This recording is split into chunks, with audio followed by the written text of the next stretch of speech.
Good evening. Good evening. In accordance with Section 5 of the Open Public Meetings Act, be advised that a notice of this meeting was made by posting on the bulletin board in Town Hall and forwarding to the officially designated newspapers that this meeting would take place at Town Hall at 7 p.m. on Tuesday, April 5th, 2022. Meeting details and the draft agenda were also posted on our township website. Please all stand to salute the flag. I pledge allegiance to the flag of the United States of America and to the republic for which it stands, one nation, under God, indivisible, with liberty and justice for all.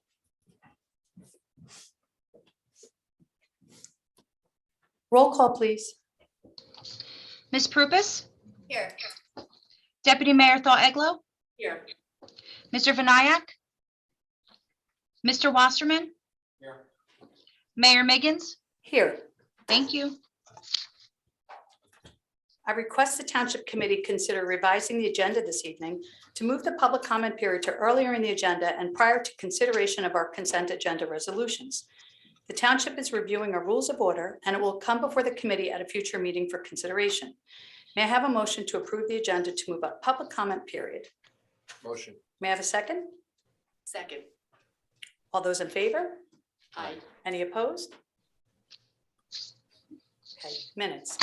May I have a motion to approve the January 4th, 2022 Organization Township Committee minutes? So moved. May I have a second? Second. All those in favor? Aye. Any opposed? May I have a motion to approve the January 18th, 2022 regular Township Committee minutes? So moved. May I have a second? Second. All those in favor? Aye. Any opposed? May I have a motion to approve the January 18th, 2022 Special Township Committee minutes? So moved. May I have a second? Second. All those in favor? Aye. Any opposed?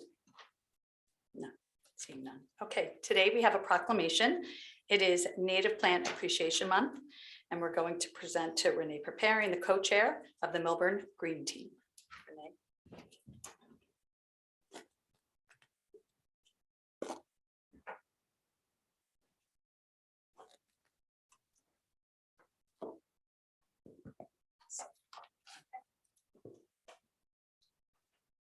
Whereas our Township of Milburn community has the right to live and work in a sustainable environment which promotes the good health of all, and whereas an integral part of achieving and maintaining such an environment requires all members of the community to acknowledge their role as caretakers of our planet and to act to combat climate change and environmental degradation and the loss of native species biodiversity, and whereas native plants are adapted to the local climate and soil conditions where they naturally occur and are the foundation of the food web which provides leaves, nectar, pollen, berries, seeds, and nuts to support the native insects, birds, and other animals with which they co-evolved. And a native plant can be the sole plant upon which a specialist species of insect or bird depends for survival. And whereas native plants provide shelter for native insects, birds, and other animals, as well as requisite sites for them to reproduce. And whereas native plants do not require fertilizers or pesticides, they do not require watering once established and establish deep roots, which help prevent erosion. These attributes significantly reduce water runoff, thereby decreasing both water contamination and flooding. And whereas native plants do not require mowing and thus do not contribute to the carbon emissions caused by the burning of fossil fuels, native plants sequester carbon from the air. Whereas the functions provided by native plants are necessary to regenerate and promote species biodiversity, and we are dependent upon the function they provide to our ecosystem for our own survival. And whereas we have the ability and, as stewards of our environment, an obligation to restore native plant species to our township to support the sustainable environment which will promote the good health of all, and whereas the Township of Milburn encourages landscaping choices that support native species biodiversity through the planting of native plants, flowers, grasses, bushes, and trees in our private and public spaces. And now, therefore, I, Maggie Miggins, Mayor of the Township of Milburn, on behalf of the Millburn Township Committee and members of the Milburn community, do hereby proclaim the month of April 2022 as Native Plant Appreciation Month in Milburn. And I encourage community members to join me in appreciating the vital importance and enjoying the beauty of native plants by increasing awareness about their essential role in our ecosystem and adding native plants to their yards and other outdoor spaces. Thank you. Do you want to say any words? Please do. This is wonderful. Thank you. Native Plant Appreciation Month was initiated by the Green Team, but it was brought to fruition by a number of community organizations and community members who have planned an assortment of native plant-related events. These events will teach you about native plants, give you a place to purchase them, let you take home free seeds and seedlings, provide the opportunity to go on native plant tours, and there's more. And you can find the event schedule and links to many excellent resources about native plants at the Green Team's webpage on the Millburn Township website. Thank you to the Great Swamp Watershed Association, Friends of the Milburn Library, Greenwood Gardens, the Cora Hartshorn Arboretum, the School Green Team, CETA, the Milburn Creative Collective, Milburn Climate Action, all the individuals conducting or assisting with events, and to our Township Clerk, Christine Gotti, who has once again provided the Green Team with her expert guidance through township procedures. It has been said by the well-respected entomologist and environmentalist Doug Tallamy that in the past we have asked one thing of our gardens, that they be pretty. Now they have to support life, sequester carbon, feed pollinators, and manage water. Having Milburn proclaim April 2022 as Native Plant Appreciation Month draws our community's attention to the understanding that native plants are essential and that a collective community effort is needed to plant a variety of native plants in as many yards as possible. We all have a responsibility to be good stewards of our environment. Adding native plants to your garden is an easy way to begin or continue to do so. There is great satisfaction in watching what you've planted grow. And to be able to watch native species arrive because you added those native plants to your yard is better still. Thank you. Thank you so much. Do you know who you're presenting to? Pardon? Alex, do we have anybody? No, Yeah, okay. we don't have anybody. Okay, I guess I'll just present it from here. This is a proclamation. Whereas distracted driving is a serious, life-threatening practice that is preventable, and whereas distracted driving can result in injuries and deaths to all road users, motorists, pedestrians, bicyclists, and whereas distracted driving occurs when drivers divert their attention away from the task of driving to focus on another activity instead.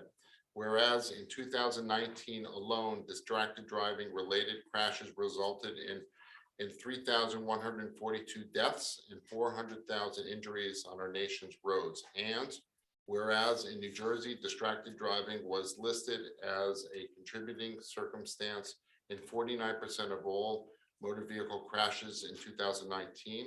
And whereas the state of New Jersey will participate in the nationwide distracted driving 2022 crackdown from April 1st to April 30th, 2022 in an effort to raise awareness and decrease driver distraction through a combination of enforcement and education. And whereas the national slogan for the campaign is "You drive, you text, you pay." And whereas a reduction in distracted driving in New Jersey will save lives on our roadways. Therefore, be it resolved that the Township of Milburn declares its support for the distracted driving 2022 crackdown both locally and nationally from April 1st to the 30th, 2022, and pledges to increase awareness of the dangers of distracted driving. And with that being said, so Alex, are the police going to be, they'll be on the watch for people reading their cell phones? That proclamation is your fair warning. Okay, so neighbors and friends, put your phones down when you're driving, and let's do it for ourselves. Also, Mr. Wasserman, it was brought to my attention, I believe it was last week, I realized spring is sprung and everybody's excited and playing loud music and driving around. But one of the, I guess it was a high school kid, went around a bus and almost hit a child. So we have to be very mindful that we're talking to our students and saying, you know, if you see a bus and they have the stop sign out, you cannot go around those, the buses that are stopped. We have to be very, very mindful of that. Yeah, and this has been a problem in the township. We had somebody that was run over a couple, 2 years ago already, you know. We just had someone By the else. Short Hill Station, Mhm, yeah, yeah. yeah, so it's a problem and this is for our own good. Thank you. Reports. Ms. Purpose, do you have any reports for us? No reports. Thank you. Ms. Dahl-Eichler, do you have any reports for us? Yes, Thank you. thank you. First of all, I want to say I was at the Paper Mill Playhouse for the Dion musical Sunday night, was amazing. Dion was actually in the audience with Steven Van Zandt, because he was part of the whole production, so that was very cool, and Dion got on stage. It was, if, you've got to get tickets before they're sold out. It was so much fun. Next meeting, the TC, we're gonna be giving our Community Service Award to the American Legion. And we're gonna let people know in advance, because a lot of people aren't aware of what the Legion does, and they're on Main Street. And we have found out since then, as we're researching, there are 86 veterans in town. So you'll find out more about what the Legion does and what their mission is at next TC meeting. The Parking Ad Hoc Committee met, and they're still in the trial period for the 1 hour parking between Dunkin' Donuts and Starbucks on both sides of the street to see if that helps turnover. We discussed changes to make the deck more usable for possibly daily shopping, because there's not a lot of commuters in the deck now. Maybe we'll get a mechanical arm and see if you can pay by the hour like we do it, like they do in Summit and Montclair and other towns. Don't forget about the residence shopping permits. They're $60 a year. And I believe you can park at any metered space in town, Alex? Correct. Yes, that's pretty good. If you're coming downtown a lot, that's good. The Taylor Park Gateway met, had a huge crowd. MKW gave an excellent presentation. I just want to give a little background. There was a couple of people, there was a lot of people there, and a few people didn't have any idea how this whole thing started. So back in 2019, or in 2020, Mr. Molman started, and it was presented at a TC meeting, part of a strategic plan that Mr. Molman did interview 70 people from around town of all different backgrounds, experiences, interests, and organizations in town, as well as I believe everyone in town hall. And then Perkins Eastman conducted the Downtown Vision Plan 2021 and used the Taylor Park Strategic Plan as a springboard to propose the Gateway project. This is all available on the website. You could look at it. It was a really good presentation, and there was about 90 people, maybe 45 people here, 45 online. And that being said, when people get activated about something that interests them, they really pay attention. And there's a lot of things going on in town. And if you're sleeping, things are happening. You should be watching. And that takes me to the Affordable Ad Hoc meeting. We met. The new address will be officially 9 Main Street, not 11 Main Street. Public meeting will be April 26th at 7 p.m. As I said, I think it's really important for the residents to get involved. I'll give you my personal take on this. You know, America has been fighting for decades and decades against segregation. I believe this is a segregated building, not by race, but by income. And I really am saddened that this is where the direction we're going, when there was another project that wasn't brought to everyone's attention that would have used that area differently. So I'm really asking the public to get on board, pay attention. This is as important, more important than the Rose Garden, which is important to a lot of people. I think we're gonna have a wonderful new opening at Taylor Park on Milburn Avenue, which will really bring people to that part of town. Alex, this timeline, is that for the public, what we discussed at the ad hoc meeting? I'm not sure, I can't read it. The timeline and action items, where we're gonna go forward? I think we can discuss whether it should be or not. Okay, it was just the timeline of where this, when we meet, we're gonna meet every other Friday. So if this is available to the public, you'll let me know Yeah. next time. Well, you'll be able to put it up on the website. Yeah. absolutely. You know, how Thank the direction of how the things are gonna move forward. But I'm really telling residents, because when they build that building, all of a sudden, you're gonna get activated and it's gonna be too late. So get involved now, pay attention. And I think that's it. Thank you. Okay. Mr. Wasserman, do you have any? Any reports? Yes, I do. I want to congratulate Explore Milburn on having a wonderful shop and stroll event this past Saturday evening. There were a lot of people in town, and it looks like everybody was having a great time. There was free music, and and there was a lot of activity, and it was nice to see all the stores and restaurants busy. Also, more importantly, there is a egg hunt on April 9th at 10 a.m. in Taylor Park. So please do not miss the egg hunt. This is for our town. So please come out for the egg hunt at April 9th, 10 o'clock. And I also want to remind people that Founding Day is coming up on April 30th from 11 to 3. There's going to be a lot of fun. There's a lot of music and activities for the kids and some surprises in store. So please come to Founding Day commemorating our founding. Thank you so much. Mr. Vinayak, do you have any reports for us? No reports, Mayor. Thank you. Thank you so much. Mr. Carney, do you have any reports for us? No reports this evening. Thank you. Mr. McDonald, do you have any reports for us this evening? Yes, just two brief reports. Just an update on the Short Hills Avenue Bridge. It's been reported to us by the Union County project manager that they are anticipating a late April road opening, no later than early May. The main portion of the work, which is the replacement of a culvert, has been completed. And they wanted to stress that they've been working every day that they could since the utilities got out of there. So that is forthcoming. Also, just a reminder to everybody that on May 30th at 11 a.m. we'll be having our Memorial Day Parade. So hope that all the residents can come out and enjoy. And that starts at the high school and goes down to Taylor Park. Correct, yes. Thank you. I can report that the library is moving along swimmingly, and hopefully by end of this month, they'll be back in. There will be a dedication for the art area on April 16th. If anyone's available at 11. Okay, that's it for reports. Great. Before we move on to public comment, I will be making some mayoral appointments.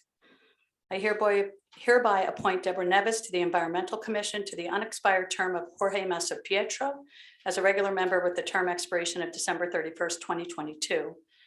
And then I hereby move up and appoint Deborah Nevis to the Planning Board as the Environmental Commission representative as a regular member with the term expiration of December 31st, 2022, which is concurrent with her Environmental Commission term.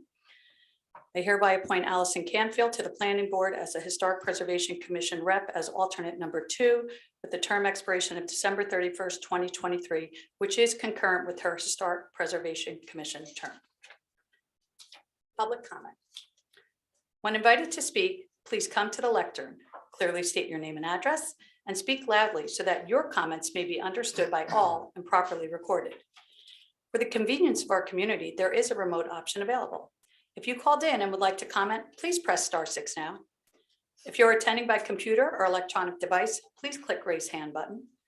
All members of the public wishing to speak will be put into the queue to address the committee. Whenever an audience or committee member reads verbatim from a prepared statement, please email a copy to the Township Clerk's office at townclerk@milburntwp.org. To help facilitate an orderly meeting and to permit all to be heard, speakers are asked to limit their comments to 1 3-minute session. You will be prompted when there is 30 seconds remaining. Each individual will be given 1 opportunity to make their public comment. Please be patient, and we will address each member of the public that wishes to speak. This is a business meeting, and please do not address professionals or staff directly, and please direct all comments to me. A reminder that we are all neighbors and personal attacks will not be tolerated. I will now open the public comment period.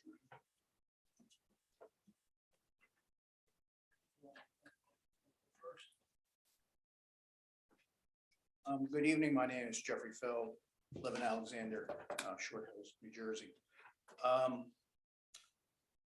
Some interesting things have happened. Hopefully you've been reading the Star Ledger about Irvington, how their thuggish behavior has been rescinded, about Oprah, the situation with Clark, we should be watching. Also, there was a very important opinion that was issued yesterday regarding the Donald case, regarding how you interpret the bribery statute, statutory interpretation, and about campaign contributions. I urge everyone to read it. Also, there was another opinion that I sent to various people, McDonald Motors Corporation versus John J. Delaney. I ask everyone to read it. talks about conflicts of interest. It's very interesting who the planning board attorney was in Morristown and whose connections to some of the events here. Regarding tonight's agenda, there's a theme a lot of times about the fox guarding the hen house. One is, when will we see the promised policy about civic participation? We've been promised since January, beginning of April. About minutes, regular and closed executive sessions. They should be adopted in a reasonable period of time. Tonight, you adopted January's minutes. There's a list of closed executive session minutes. The question is, what's the delay of adopting them and releasing them? Who decides when to release the closed executive session minutes? When are you going to adopt the September 9th, 2021 closed executive session minutes? It's very important that everyone knows who determines when to release these minutes. On the agenda, there's an appointment of new rec director. What metrics were used to select that rec director? Who sat and interviewed the various, I believe there were candidates, and made that determination and recommendation to this body? There's a retroactive salary ordinance that's on first reading. It's been amended from what was on the website. I can't tell what the changes were. If you do change something, like, if you can maybe make the amendments so we know how it changed between the posting on Friday and just this morning. On the taxpayer budget temporary appropriation, when you compare it, I just like to know when that takes us through. Is that through the end of May, end of June, or just the end of April? Because you look at the amount, it's about $30 million with this appropriation that was been approved. I want to correct a statement that was made at the last meeting about my litigious nature and what that cost this community. I think that's partly a smear campaign, and I think the public should know, when it comes to the SID litigation, it was the governing body who decided twice to litigate, not mediate, and follow the instructions of the court. As to my other litigation, the public should know that an answer was not filed timely by the defendants, that you filed 2 motions to dismiss the case rather than filing an answer. And many of the cases you're filing that came out of the United States Supreme Court and our state Supreme Court last week contradicts the positions that you're taking in the motion to dismiss. So when people start saying that I'm too litigious, remember who's saying that, and remember who decided to litigate and not to mitigate the validity of the SID. Thank you, Mr. Feld. Thank you. My pleasure.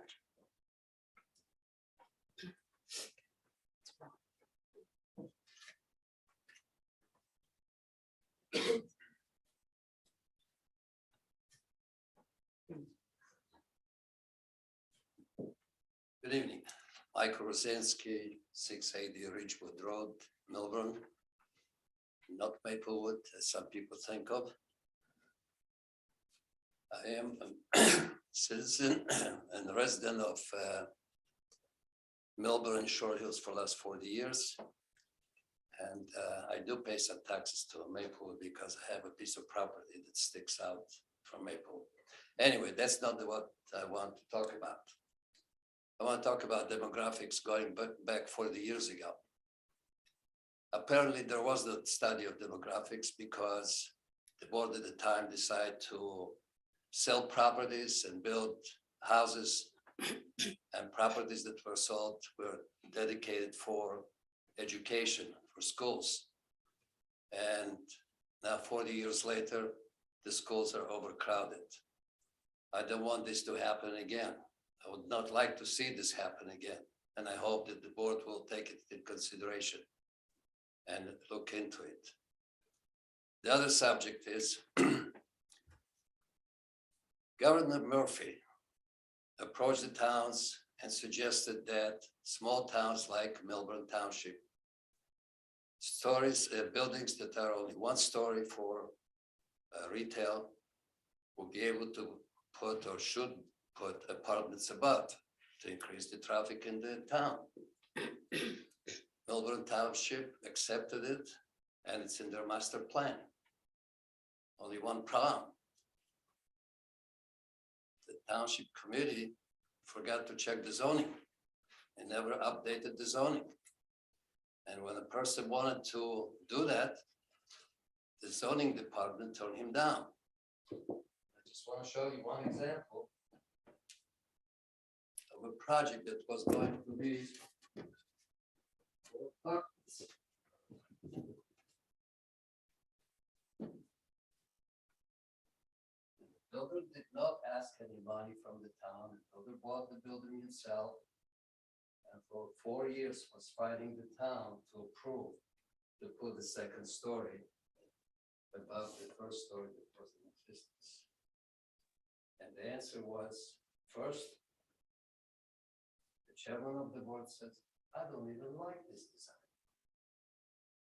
Which it's not his business to talk about liking or not liking. That's number one. And number two, we make decisions not on previous decisions, but as it comes. And they approved in the past construction of second story, even though it did not meet the floor area ratio. In this case, because the chairman of the board did not like the design, he said, I urge you all to turn it down, which they did. Thank you. Thank you, Mr. Rosanti.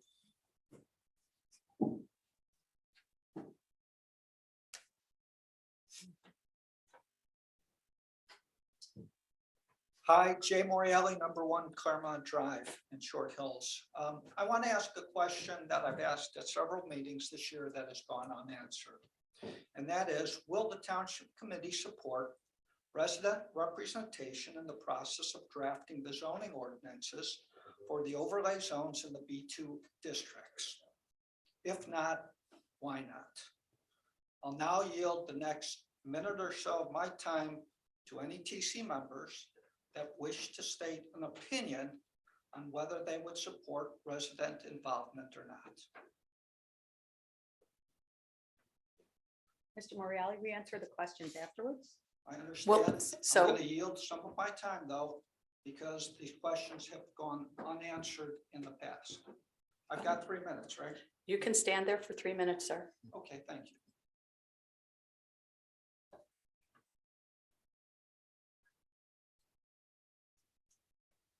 Well, I don't know how that decision would be made. So can we wait to the end and find out if how that procedure would even happen? I don't have an answer for you, Jay, because I don't know procedurally how that would move forward. Mr. So, McDonald? yeah. So at this time, I think that the ordinances are currently being drafted. However, I think it's to Mr. Morreale's point is, can the residents have some involvement and input prior to it going on for a first reading or, a final reading? And I think that assuming the township committee is okay with that, I think that's something that we can achieve within those overlay zones. In particular, those that impact a residential area. Some of them will have no impact. And so I think that certainly that's something we could achieve if you so desire. Thank you. So we can have those posted when. Well, yeah, I think the intention would be to have a small sort of roundtable, exercise with the residents, have that ordinance, and be able to go through sort of some of the rationale and points of that ordinance, using the town planner and topology who is currently drafting this. Well, McCormick, is it possible to have the proposal? I mean, whatever the presentation is, maybe we can have it done here, and then Mr. Morreale, maybe you could, maybe people could have some extra input, after it's presented. I mean, we could keep it in committee, but. Yeah, they haven't even been, I think they're Yeah. in the midst of working on the draft, are Correct. they not? The committee Yeah. will see those drafts once they're completed, and then you can decide how you want to do that. However, Yeah. sort of offering additional input from the residents. 100%. Great. So it would be wonderful to get more than just 3 minutes to comment on the draft proposal. And I look forward to participating in that session. Thank you, everyone.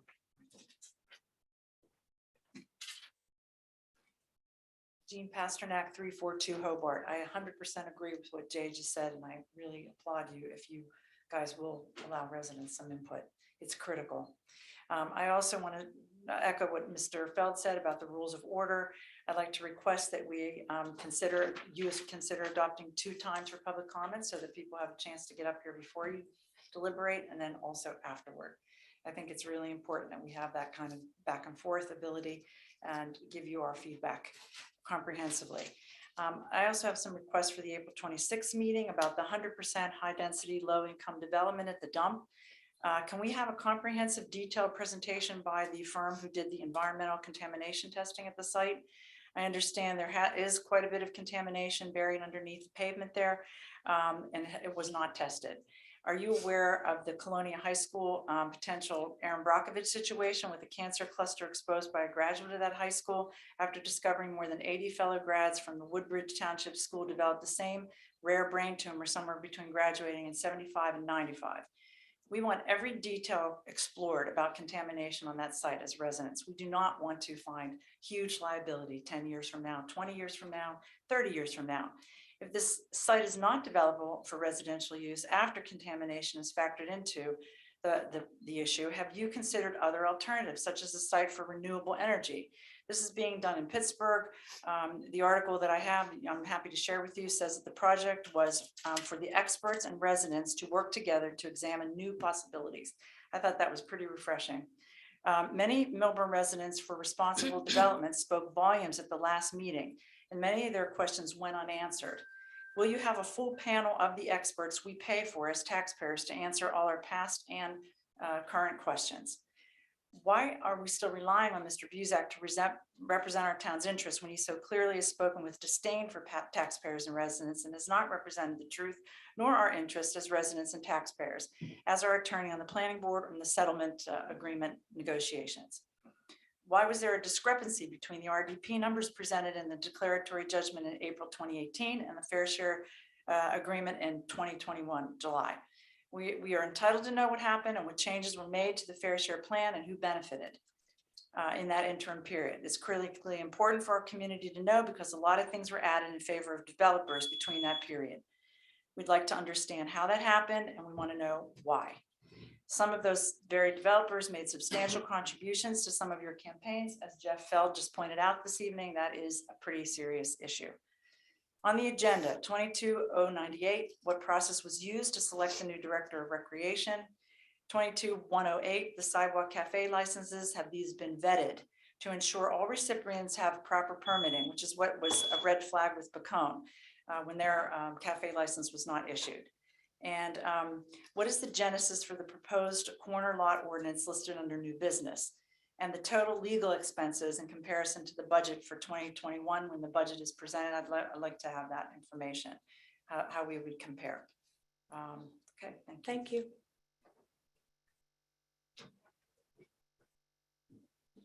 Jesse, do we have anyone who wishes to make a public comment from? Awesome, thank you. Good evening, Perry Urso, 514 Milburn Avenue in Short Hills. Good evening. What does what story does tonight's agenda tell?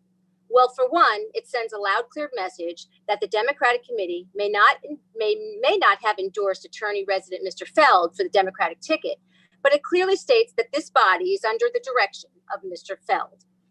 So to the attorney, Mr. Feld's point regarding the case law that just came out within days regarding bribery is very concerning and makes one wonder what's really going on here. I think there is too many concerns and questions, and this council needs to take time out before continuing to backtrack their mistakes. For a few examples, fair share housing, flex parking, the SID, and conflicts of interest with appearance of impropriety, quid pro quo, and the suspicious wink to developers. Oprahs must be made in order to get information of unanswered questions, which I may add are heavily redacted, and why. So on this topic, I would like to thank Christine Gotti, Jessica Almeida, Matt Larcy, Jason Cohen, Donna Ruggiero for their hard work and continued commitment to the public. And again, also to Bob Hogan and Mary Fleazak for their many, many years of dedication and commitment to this town. Thank you for them. Why is it that when questions are asked to our professionals, as in our BA and Beth McManus, which takes me to my next question, asking questions to our professional, to our BA and Beth McManus during the fair share housing discussions in front of Judge Gardner regarding B3 being excluded from their overlays. I was told by them that the information cannot be discussed. And why? I asked. Perhaps Mr. McDonald and this body can elaborate and answer these questions tonight. To Ms. Eglow's comments, get involved and pay attention.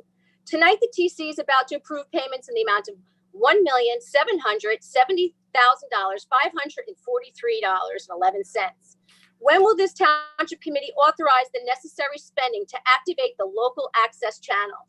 Keeping your residents informed, keeping them engaged, and keeping them from being in the dark.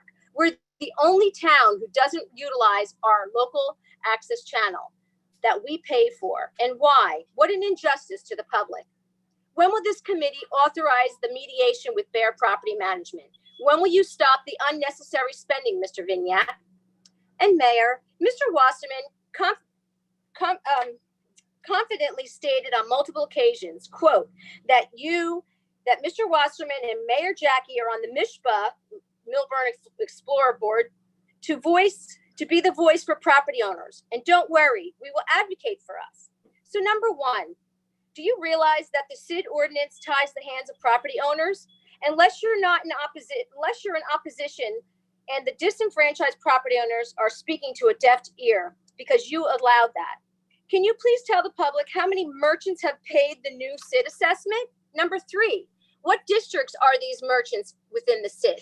Number four, do you agree that MISHPA only favors and supports merchants and not the property owners? Number five, do you agree to be advocating for businesses outside the SID to receive IDA reliefs monies that you may be benefiting from can be considered a conflict of interest, Mr. Wasserman, whether it's coming from Explore Milburn or not?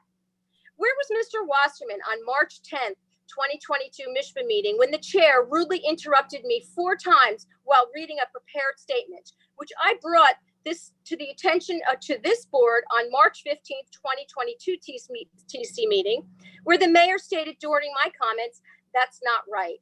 You provided absolutely positively no oversight. Number 7, at the recent event this past Saturday, April 2nd, please understand, I am in no way discounting or denying the devastation the downtown endured. Where was the recognition to the other districts who were also affected during IDA?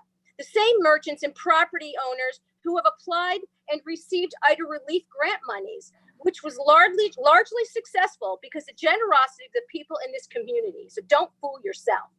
And Thank number you, Ms. 8, Urso. Thank you, Ms. Urso. Thank you. I can't finish my statement. Ms. Urso, you've been speaking for 4.5 minutes. Thank you. Okay. Anyone else for open public comment period? Would anyone else like to speak?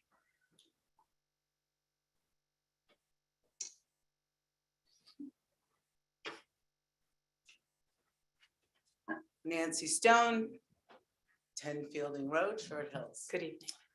I really loved the public forum that you held here for the Rose Garden. All the dots were on the keeping the Rose Gardens. I don't understand why we're moving forward with opening up the gateway. So is this plan underway, or you falling asleep, Tara? You tired? No, Nancy. She's tired. She's falling asleep. Ms. Stone, please don't address. I'm Ms. telling Prupus. you, I'm just saying what I'm I saying. can appreciate that. I'm just Well, asking you I'm to just- please well, address it then to you me. tell her she's falling Yeah, asleep. order, Are please. you kidding? Yeah, No, we I'm can't not do that. kidding you. Ms. Stone, please. Anyway, I Thank don't you want to so bore much. you. Thank you. So with that said, I don't understand why this monies are being appropriated moving forward when it was a clear message, they don't want it to go forward. So unless you're doing a scaled back plan, then I think that needs to be proposed to the public. I want to thank Christine Gotti for not submitting my petition, because She and many others in the community were very encouraging for me running. My daughter's pregnant and I'm not going to be available this summer. Thank God. So yes, I'm that is. so happy she's having a baby. I know. I'm Mazel so- tov. Thank you. Excuse me, And I hope your mother's doing well and you're paying attention to her. And ladies. so with that said, I don't have the time, but I am very concerned about this election because we do have a primary on June 7th. We have candidates that don't want to debate like you. And we, Excuse Excuse- me. what this- is and- come on, This has gotta stop. Ms. Stone. okay, well, I'm going to refer to you. Tara that chose not to debate. I don't know who was That influencing doesn't matter. her. There's no So I personal This think- is ridiculous. so Nancy, I what is stop- wrong with stop. you? I'm just saying that I think it's important. I will not put up with this. That's I will fine. not. Then all I Nice. can tell you is the community This is is looking community. forward to a debate. That's fine, has And I nothing, think it's important for a Yes. primary. We have 3 Democratic candidates. that's fine. Jeff chose to run as a Democrat. Her time is and- not finished. No, it's not finished. And I think that it's really important that the public gets to meet the candidates because they It's up need the to, public, Ms. Stone. it's up to the candidates to come out and speak out for themselves. None of the people on this I dais still are have 30 candidates. seconds You do. left, You do. luckily. You do. And last but not least, I want to say that the CID is very focused on the downtown, not the other districts. And I think it's important that all these property owners that are paying into this tax are not getting the benefit of the CID. And as a mayor, you need to look at that, to the value that this CID is adding, because you made a commitment that if it wasn't working, that it was going to end. I'm finished. Thank you. Anyone else for This public comments? delights you? Excuse, No, this Tara, please. delights you, Nancy. we will now You feel good close about public yourself? comment. You We feel will now good? close public Feel good, comment. Nancy? We will not, excuse me. We will now close public comment. You feel good. Would any of our professionals or committee members like to address the comments this evening? I would like to say to the mayor. Okay.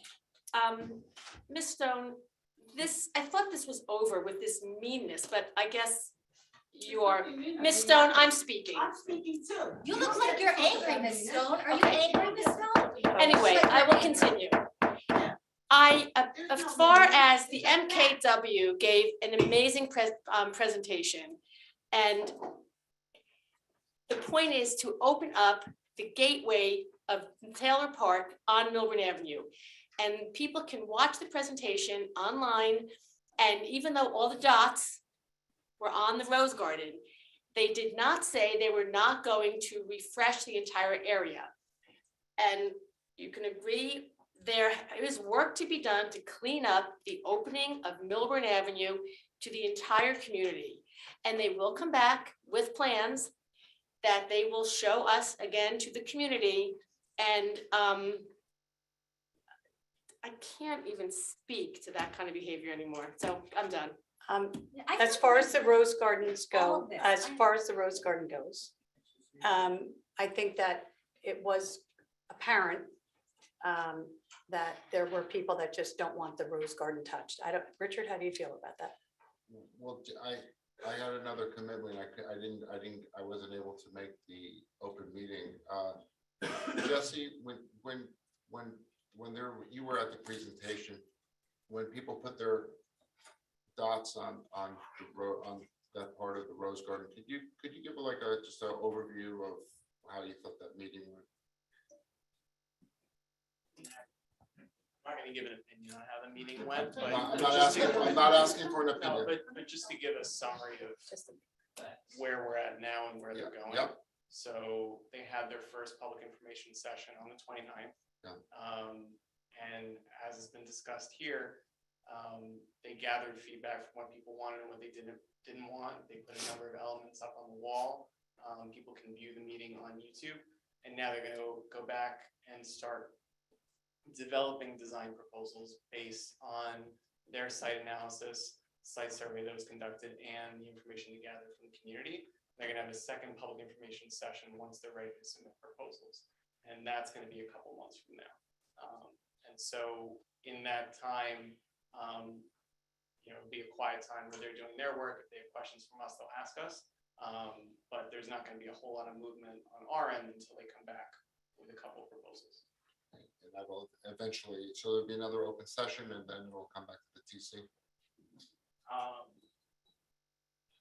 So we'll probably have a meeting of the subcommittee, and then we'll hold the second public information session, and then we'll regroup as a subcommittee before bringing it back to the TC.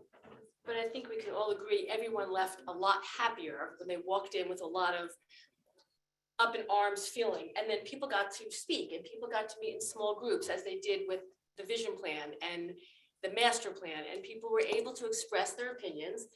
And everyone, I think there seemed like there was pretty much agreement that the front of Millburn Avenue needs to be addressed and the plantings need to be addressed. And there can be more, less personally, I think that we're missing an opportunity by keeping 4 quads because we could have maybe made more roses in a different configuration, whatever. But it doesn't mean that everything else has to stop because this is a community project. So I think we should all just wait for MKW to come back with their drawings, and I'm sure all those same 90 people will be ready to come talk again. My point was always that it'd be great to open up the front like we've originally discussed. That was the whole thrust of the vision plan was kind of less on the roses, but to open up that whole area so everybody could enjoy it, because it's kind of closed off, regrade that land. It's always been my hope that with the petition of 1,000 people and with so many people that volunteer for the Rose Garden, that my question is, why can't we have the best of both? Why can't we, make sure the garden club is happy and engaged and also open up the park to everybody? I just would love a opportunity so everybody can be happy together. We can open it, Rose Garden can.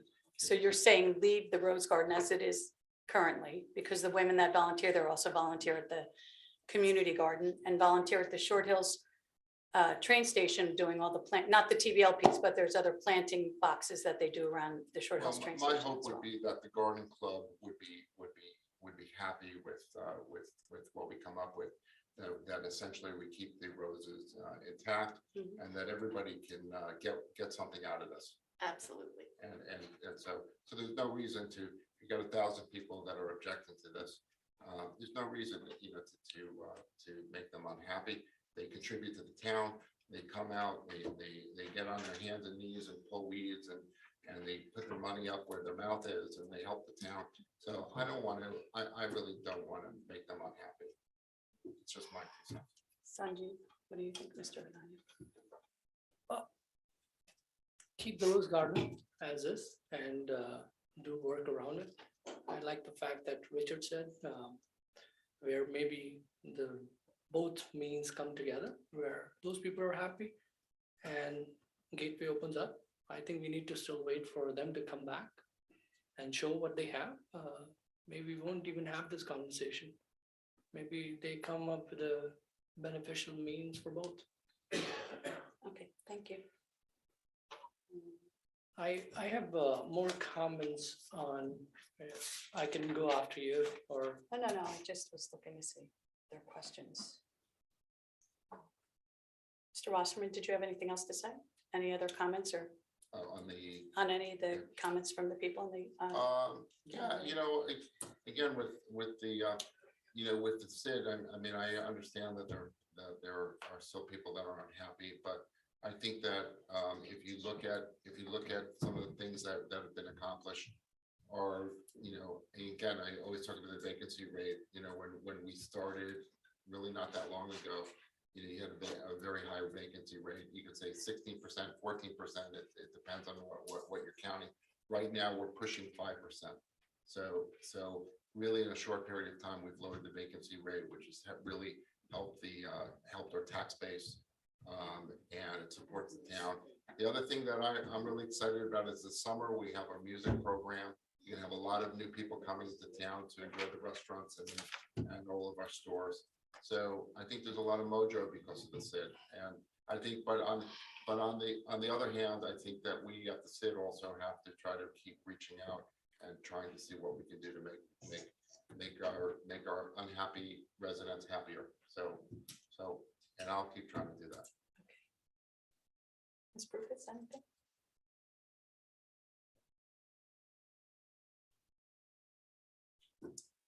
I think that the behavior that's occurring and that the attacks on me Unacceptable. are They're completely unacceptable. unacceptable.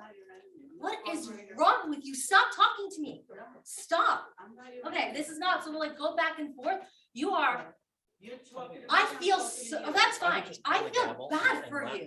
You must be so miserable as a human being that you have to get up there and call me out.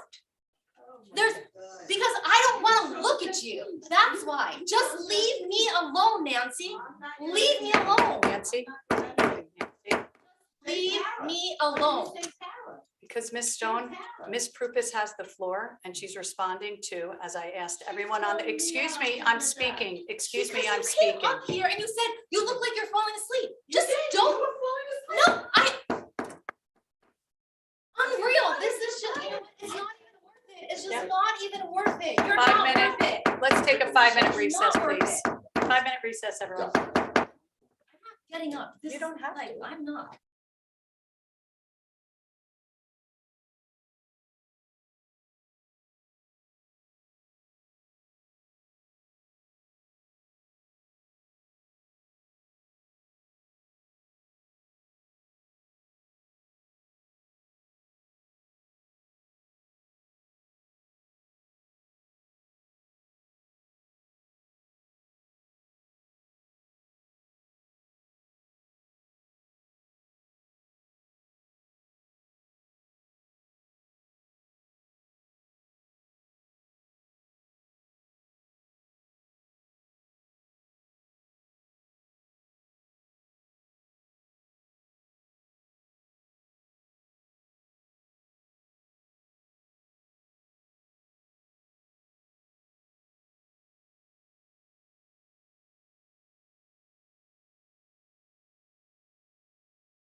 Mr. Benoit, did you have any comments? Yes, I'll start the comment first from the mayoral's appointment, the one that you made today. And Sure. with all due respect, what happened today and what happened last year as well and early in the year, we have an alternate 1 and alternate 2, and regular process should be alternate 1 moves up, alternate 2 becomes alternate 1, and then the new candidate comes into a new seat. We have seen early in the year when we did not move one candidate up, one volunteer up, he resigned. And I think we need to follow the process if we can. I know this is mayoral's appointment. I spoke with the chair, planning board chair, and deputy chair as well. And they believe the process should be followed as well.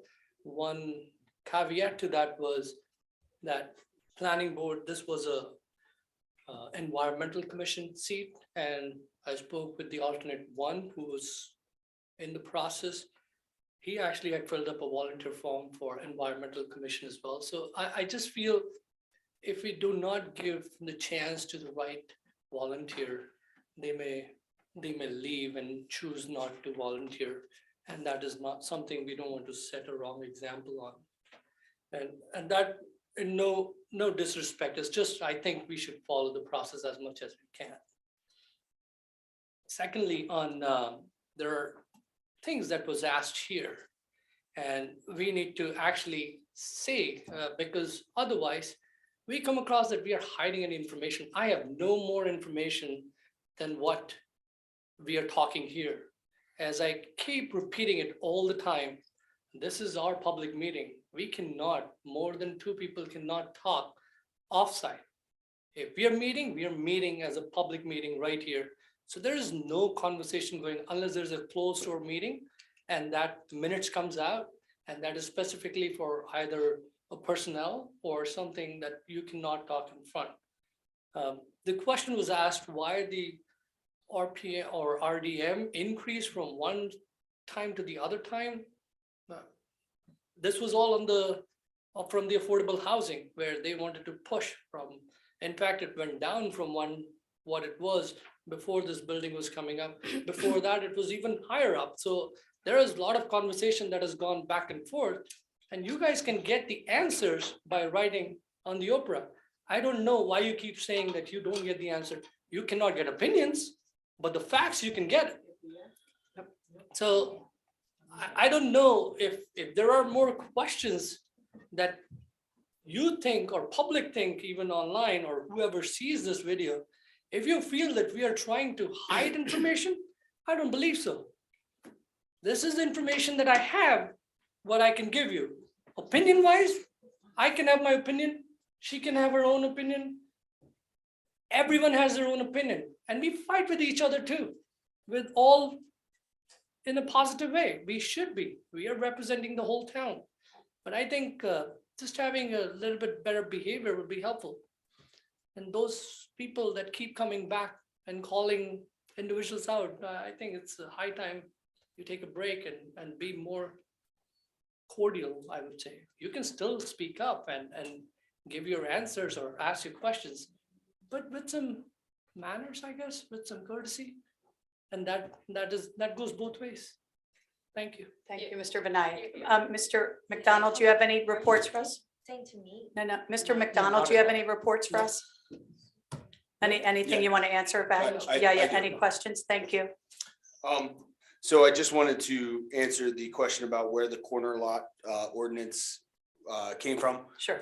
That has been in the zoning board of adjustments yearly report for the last 3 to 4 years. So this is something that is being addressed. It's been a long time coming. The other question or other thing I wanted to state was, I just want a clarification because it sounded to me like Mr. Feld had said $30 million in the temporary budget. And he very well may not have, but it's $13 million. And to answer the question, it'll get us through about 2 months, 2.5 months of the budget. And in particular, that's dealing mostly on the salary and wage side, as the temporary budget is 26.25% of the overall, but last year's budget. And so that gets us through about 3 months. We're introducing the budget tonight in April, so we're already through the first quarter. The anticipated adoption of the budget is May. However, I think rather than continuing to come back, that sort of establishes 2.5 months of Okay, thank you so much. $30 million budget, which gets so about June, if your introduced budget's gonna be about $65 million, but the addition, the reason for the resolution is $13 million. Okay, good. Thank you. And the other question that I wanted to answer is escaping me right now, but Comes back to you. Okay, thank you so much. Okay, Mr. Carney?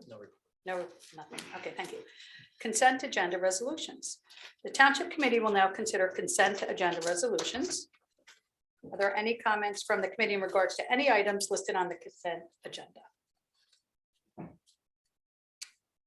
Seeing none, may I have a motion to approve Resolution 22-095 through Resolution 22-108, except for 22-105, 22-106, and 22-107, which will be considered separately, which are listed on the consent agenda. So moved. May I have a second? Second. Roll call vote, please. Ms. Prupus? Deputy Mayor Thought Eglo? Yes. Mr. Vinayak? Yes. Mr. Wasserman? Yes. Mayor Miggins? Yes. Thank you. Thank you. Resolution number 22-105, authorizing an emergency temporary budget. Are there any comments from the committee in regards to Resolution 22-105? No comments, Mayor. Any comments? No. Seeing none, may I have a motion to approve Resolution 22-105? Motion. May I have a second? Second. Roll call vote, please. Ms. Prupus? Yes. Deputy Mayor Thought Eglo? Yes. Mr. Vinayak? Yes. Mr. Wasserman? Yes. Mayor Miggins? Yes. Thank you. Thank you. 2022 budget introduction. Governing body certification of compliance with the United States Equal Employment Opportunity Commission's enforcement guidance on the consideration of arrest and conviction records and employment decisions under Title VII of the Civil Rights Act of 1964. Are there any comments from the committee in regards to Resolution 22-106? No comments. Seeing none, may I have a motion to approve Resolution 22-106? So moved. May I have a second? Second. May I have a roll call, please? Ms. Prupus? Yes. Deputy Mayor Thought Eglo? Yes. Mr. Vinayak? Yes. Mr. Wasserman? Yes. Mayor Miggins? Yes. Thank you. Thank you. Resolution 22-107. It's a resolution to approve our 2022 budget and set a public hearing date. Public hearing scheduled for May 3rd, 2022. I'm going to refer to Mr. McDonald for the budget presentation. Thank you, sir.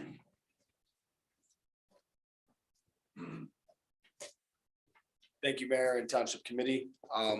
So tonight we're going to introduce Matt Laracy, who is the Township's Chief Financial Officer, and myself. I will certainly let Matt do most of the talking. Introduce the 2022 municipal budget. And again, just want to clarify that this is only the municipal portion of your tax bill. It does not include the school or the county, but it does include the library, which is set by statute at 1/3 of a mil of the equalized valuation. So just want to go through the first slide. I'll speak a little bit in terms of the next steps. So tonight we have the introduction and we will be planning a public information session on April 18th to provide just more information to residents that may be interested and go through the budget. All of the materials that you see tonight, as well as the budget, the user-friendly budget, and the presentation will be posted on the website tomorrow morning. And the public hearing will be scheduled for May 3rd. So that's the final adoption of the budget. With that, go ahead, Jesse. Next slide. I'll turn it over to Matt and I'll jump in where necessary. Thanks, Alex, and good evening to the committee. Good evening. So the financial objectives, this is just some big picture items, kind of what's driving our budget, what's driving our philosophy. Fiscal management, we want to maintain a strong financial position and implement sustainable fund balance and reserve policy. It's hard and takes a long time for us to develop a good financial position and a strong position, but it can deteriorate fast if we don't manage that responsibly. We want to maximize our revenue sources, federal, state, and local funding opportunities. Federal government and the state government is really pumping more money towards local government, more to the school lately, but it's coming to municipalities' way as well. So we want to take advantage of that. And we want to expand and continue to expand our KPI and financial analysis, really seeing what's most valuable and where we're seeing the most value in those reports. Public service, we want to perform a high level of municipal services and while using our tax dollars as efficiently as possible. We want to advance public engagement and budget understanding, expand program opportunities and customer service. This would be, programs through recreation, senior programs, and also customer service wise, expanding payment options for our residents, electronic payment options, and things of that nature.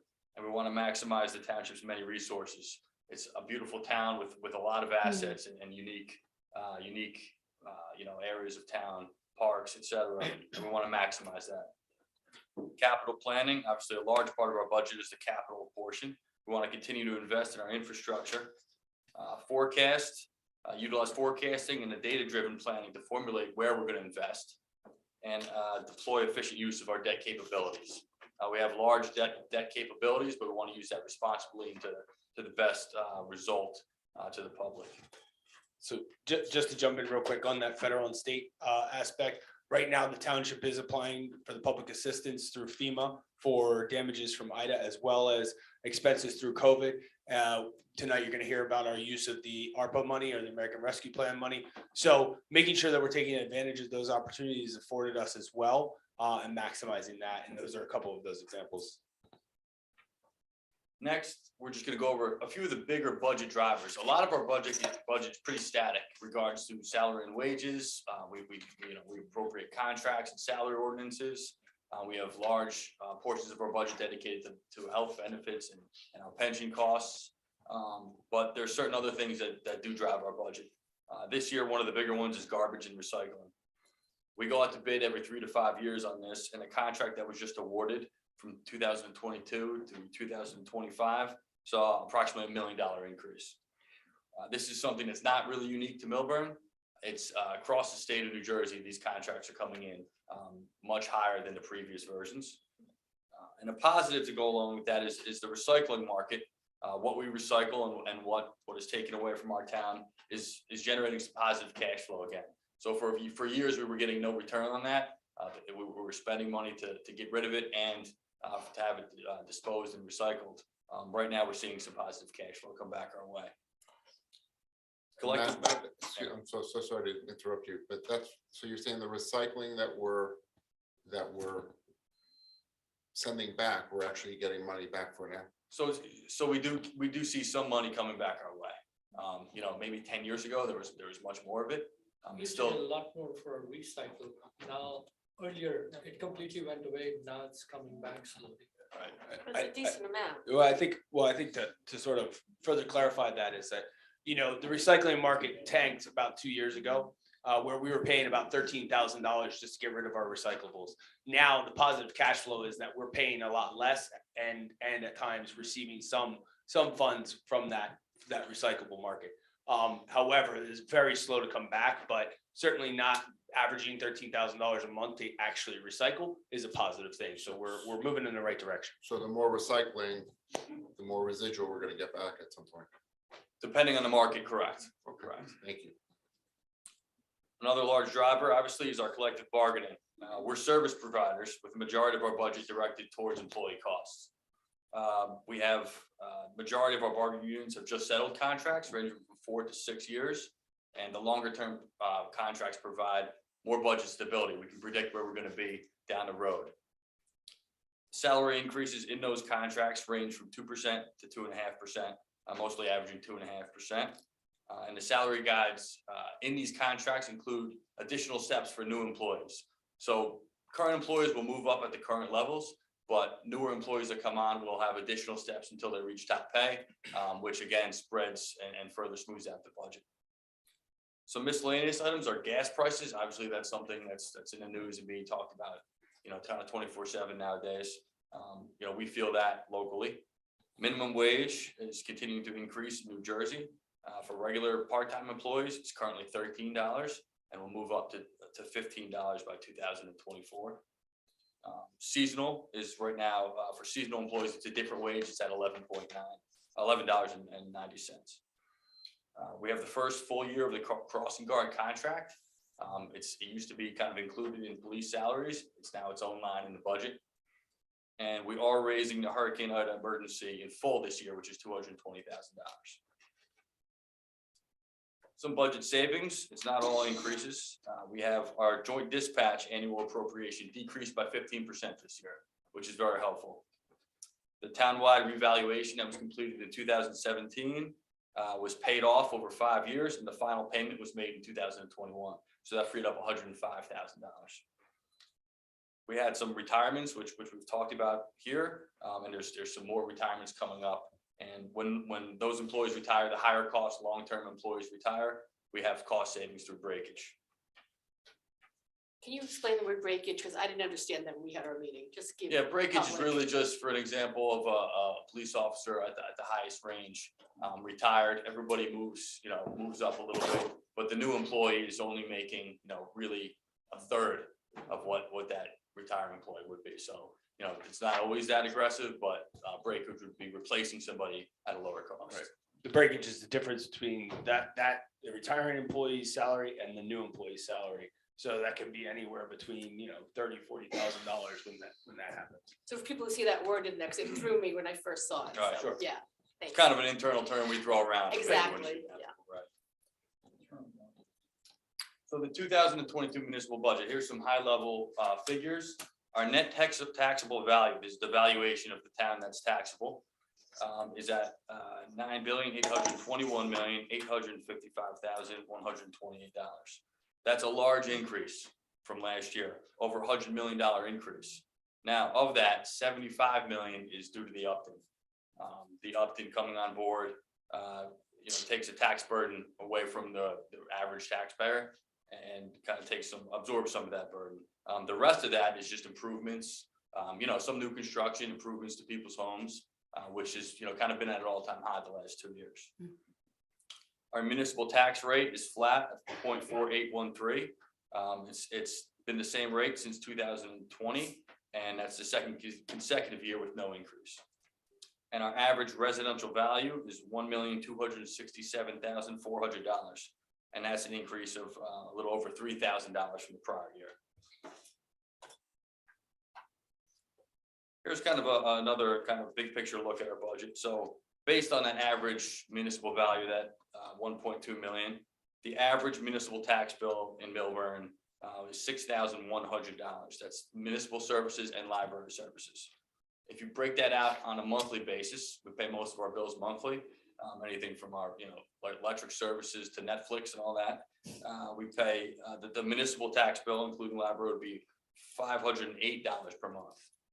Breaking it down a little bit more, and these are general kind of costs, but public safety would cost the average resident $178 per month. Public works, $85 a month. Garbage and public utilities, $49 per month. Capital items and funding of reserves, $47 per month. Administrative functions, this includes everything from, administrative employees, legal lines, engineering, anything that doesn't really fit into a specific category, $44 a month. The public library, $29 per month. Debt, $28 per month. Parks and recreation, $16 per month. General insurance is $12 per month, and miscellaneous other services that we provide about $20 a month to get to the $508. Our total tax levy, now we're estimating the school and the county, their budgets aren't 100% approved yet, but this, generally carries over year to year. Our budget, the municipal side, is 23% of the total tax bill. The public library is 2%. The county of Essex is 25%, and the Board of Education is 50%. Expanding on Essex County a little bit. Milburn is the second highest taxpayer to the county of Essex. We're 12th largest in population. We're the 12th largest, but we were the second highest taxpayer besides Newark. So Newark's number one, we're number two. We make up 10.5% of the total property taxes paid to the county. And it's based on the valuation of the town. Correct, based on the valuation of the town. The chart on the right there is a comparison to other municipal towns in the county. It's excluding cities because it's really not an apples to apples comparison. But basically, if you dropped our average property of 1.2 million into the other towns in Essex County, you see we're at the low end, really at the lowest end when you compare us to Livingston and Fairfield. And Livingston is lower because they have their fire department as volunteer. So there is no spend on the fire department except the fire chief. We have a full-blown fire department here. Right, and it's not, some of these aren't apples to apples. Obviously, some towns have different assets that bring them revenue. Some are more residential. For instance, North Caldwell is all residential, basically. So, it's not something, this comparison, it gives you a good idea. But it's, obviously every town is unique in its own way. We'll move on to some of the 2022 revenue highlights. The comparison on the left there, and you'll see a pretty large increase in the revenue 2022 versus 2021. We had very strong operating results in 2021, and this is really for three reasons. COVID drastically impacted everything, our whole lives, but the 2020 budget was drastically impacted. Therefore, our 2021 budget had to be minimized in a lot of ways. Things came back to normal. For instance, revenues were drastically declined. We budgeted less. Things like recreation, certain revenues, most of them came back to normal. That all goes to positive operating results. Expenses were similar. The 2020 operations were shut down for portions of the year, so we didn't spend a lot of that budget. It carries over for 2 years and then rolls over into our operating results, our fund balance. So that happened this year as well. And also due to the Upton and the other increased in assessed valuations, we brought in more tax revenue. So those three things really led us to a very strong operating year financially in 2021. What we decided to do was allocate those excess funds as well as some reserves to number one, keep the tax rate increase at 0, and then also fund capital more aggressively, and as well pay down debt more aggressively. So that's why those numbers jump out. You see the total revenue from 59 million to 65 million. Can you just explain that this may be a sort of a 1 year, right? Sort of, right. So it probably is more of a 1 year or occasional.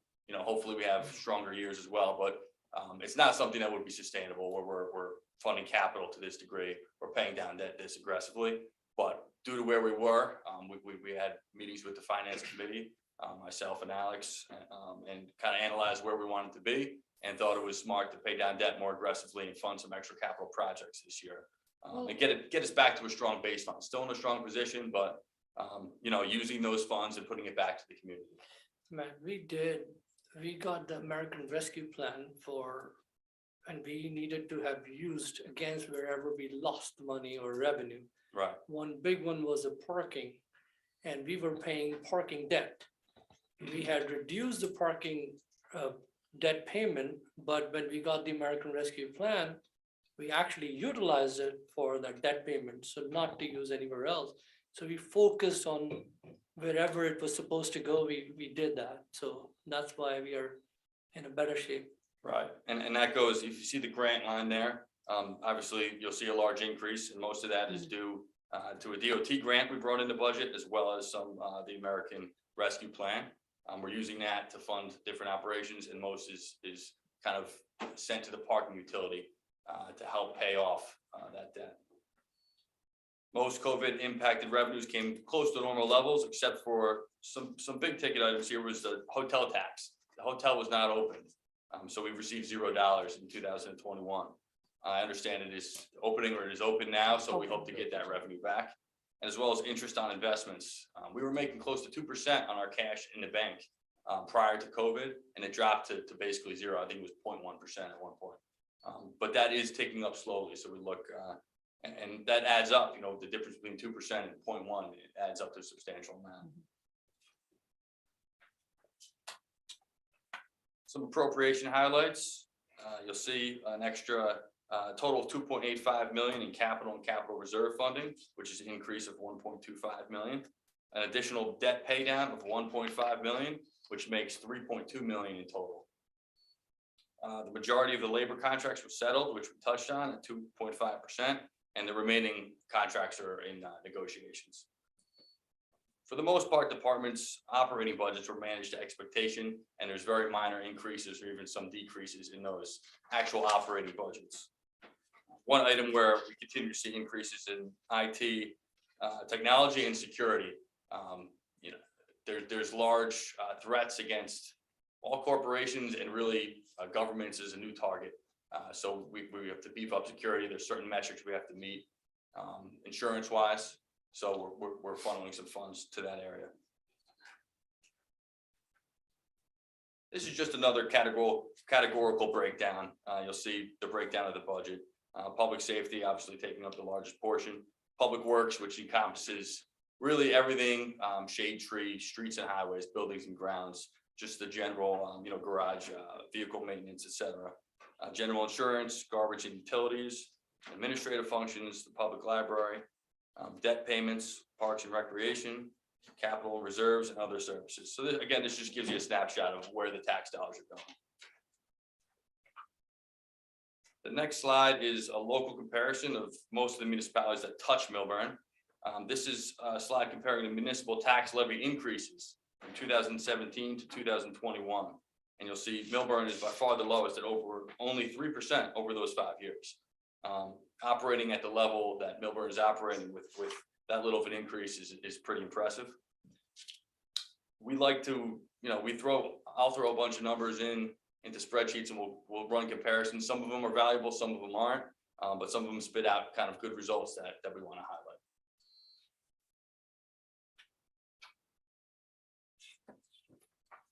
While not a tax, we do, every resident or residential resident pays a sewer user charge. Milburn is part of the joint meeting with 11 other municipalities, and you know, we just want to explain this area a little bit more. The annual service charge in 2022 is $188 per unit. That's an increase from $176 in the previous year. What happens is we get an assessment from this joint meeting. We add some capital charges on top of that. There's some administrative costs, and then that, you know, spread over all the participating properties is how we get that rate. I think it's also important to note here that by adding in that capital charge, this helps us alleviate or you know, not have large spikes in the user charge. So when we get a capital bill from the joint meeting, they have certain improvements, certain projects at the plant in Elizabeth and things they need to do. We can pay for that based on the money that we've put aside for that, rather than all of a sudden in 1 year having residents pay a $250 or $300 sewer user charge to make sure that we can pay that capital line item.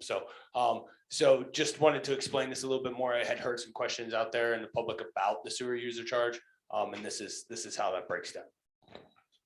Thank you.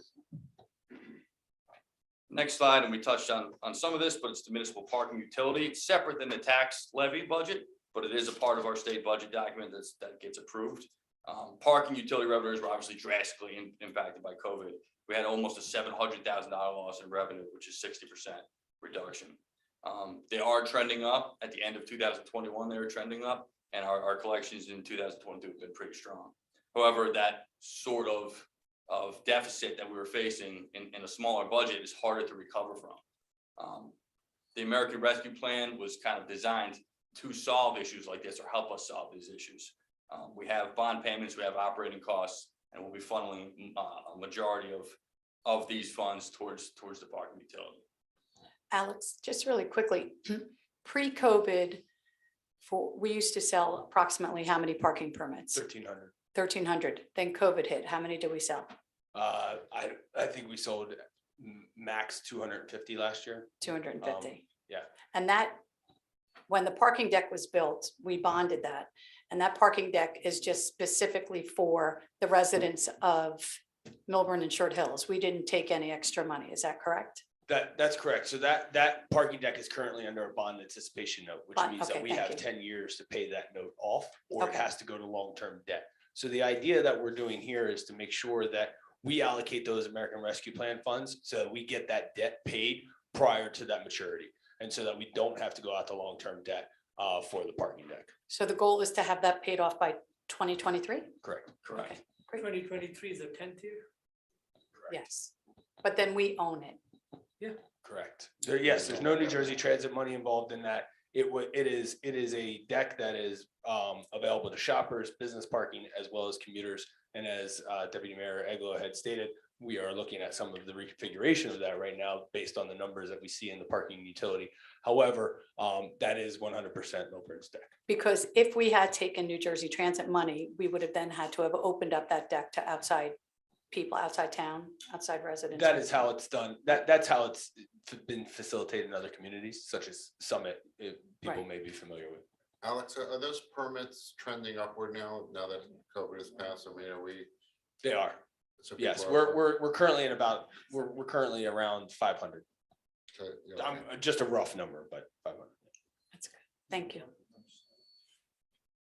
We also allocated, we have some capital funds allocated in the parking utility in about $400,000 for repairs, the parking lots, lighting improvements, and safety improvements in municipal lots. Some challenges ahead, obviously infrastructure requires increased attention as it continues to age. While infrastructure improvements continue, we're funding them in our capital plan. As we age more, they might need to be funded more aggressively. That's something we're kind of constantly analyzing. Storm mitigation, obviously, is fresh in everybody's mind. This is imperative, obviously. There's a lot of attention in this region and any area that was really hit hard with the flooding, but the solutions are costly, and that's something we have to face. And then again, global events and politics, although seem far away, do impact little towns in New Jersey's budgets because COVID obviously is the prime example, but current events are affecting gas prices and the cost of living. Everybody's affected. So when we look at our municipal budget, that's part of everybody's living expense, and we want to manage that appropriately. You want me to go through? We're going to go through the capital budget now. So as Matt had stated, we're infusing additional funds into the capital budget. $2 million of fully funded capital projects, where last year we were at $1.5 million. 650,000 in anticipated grants. That includes New Jersey DOT as well as CDBG. For instance, this year we are looking at Short Hills Avenue as our DOT project, and then we've also applied for an additional grant, which will be Myrtle Avenue in 2023. $400,000 in general capital outlay. This is going to be utilized for capital items purchased for operations such as LPR cameras and smaller public works equipment. And then we have a ladder truck in the fire department that's scheduled for replacement in 2025. So we are reserving money for that purchase rather than having a $1.6 million or $1.5 million expense in 2025. So for the 2022 capital budget, we're looking at road improvements, as I had stated, about $1.5 million in this approach. This includes not only the DOT grant funded projects, but also projects that are going to be funded through the municipality, spending about $500,000 in mill and pave reconstruction type projects, and not just the micro paving that we do each year. However, we will also be doing micro paving. Pedestrian safety and ADA. This is the CDBG grant, which will be doing some barrier-free ramp improvements in the Glenwood area, as well as signage improvements throughout the town. We'd like to tackle some of these tougher intersections with some pedestrian activated signage, as well as get the street signs squared away once and for all. As you know, many of them are green, a lot of them are blue. They're supposed to be blue. So recreation, additional recreation improvements, as well as tennis court resurfacing, multi-sport courts, and then of course vehicles and equipment that we have. In particular, the fire department is looking at. They have already purchased, and we're hoping beyond hope that we will have it in the Memorial Day parade, but it will certainly be here for the hurricane season. A high water vehicle, but now they are also in the process of getting training, as well as high water rescue equipment and a boat. So those are the capital outlays for 2022. Jesse, do you mind doing me a favor and just going back to that one slide I just with the Short Hills culvert? It's back at the beginning. I just want to show a capital project that we had done this year right here. So you can see the top picture is behind Short Hills Garden Apartments. It's in between the St. Rosa Lima Cemetery and the mausoleum. That top picture is what it used to look like. The bottom picture is the improvement that we just did. It was about a $500,000 project to improve the stormwater management in that area, create a new outfall pipe, as well as reinforce the wall. There was a sewer line that ran to the left side of that. We reinforced that and we're able to secure that so that there weren't any issues with that. This is a really just great example of a public works project, not our public works, but a public works project, capital project that had a lot of success. So just wanted to point that out.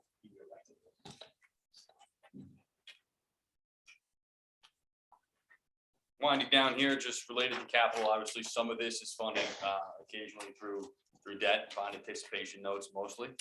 We make a concerted effort, and this year more than others, to pay down from cash from the regular budget. We have a net debt of 0.116%, and we have an allowable net debt. Municipalities in New Jersey have an allowable net debt of 3.5% of the township's average equalized value. Right now, we have 11,656,000 in approved debt. That's a combination of actual debt and approved debt, but we only have about 4.8 million in outstanding notes. And in 2023, we'll make about a $3.2 million payment. But at that time, we'll roll some new projects into those notes, and we try to manage that to kind of a standard area that we feel comfortable.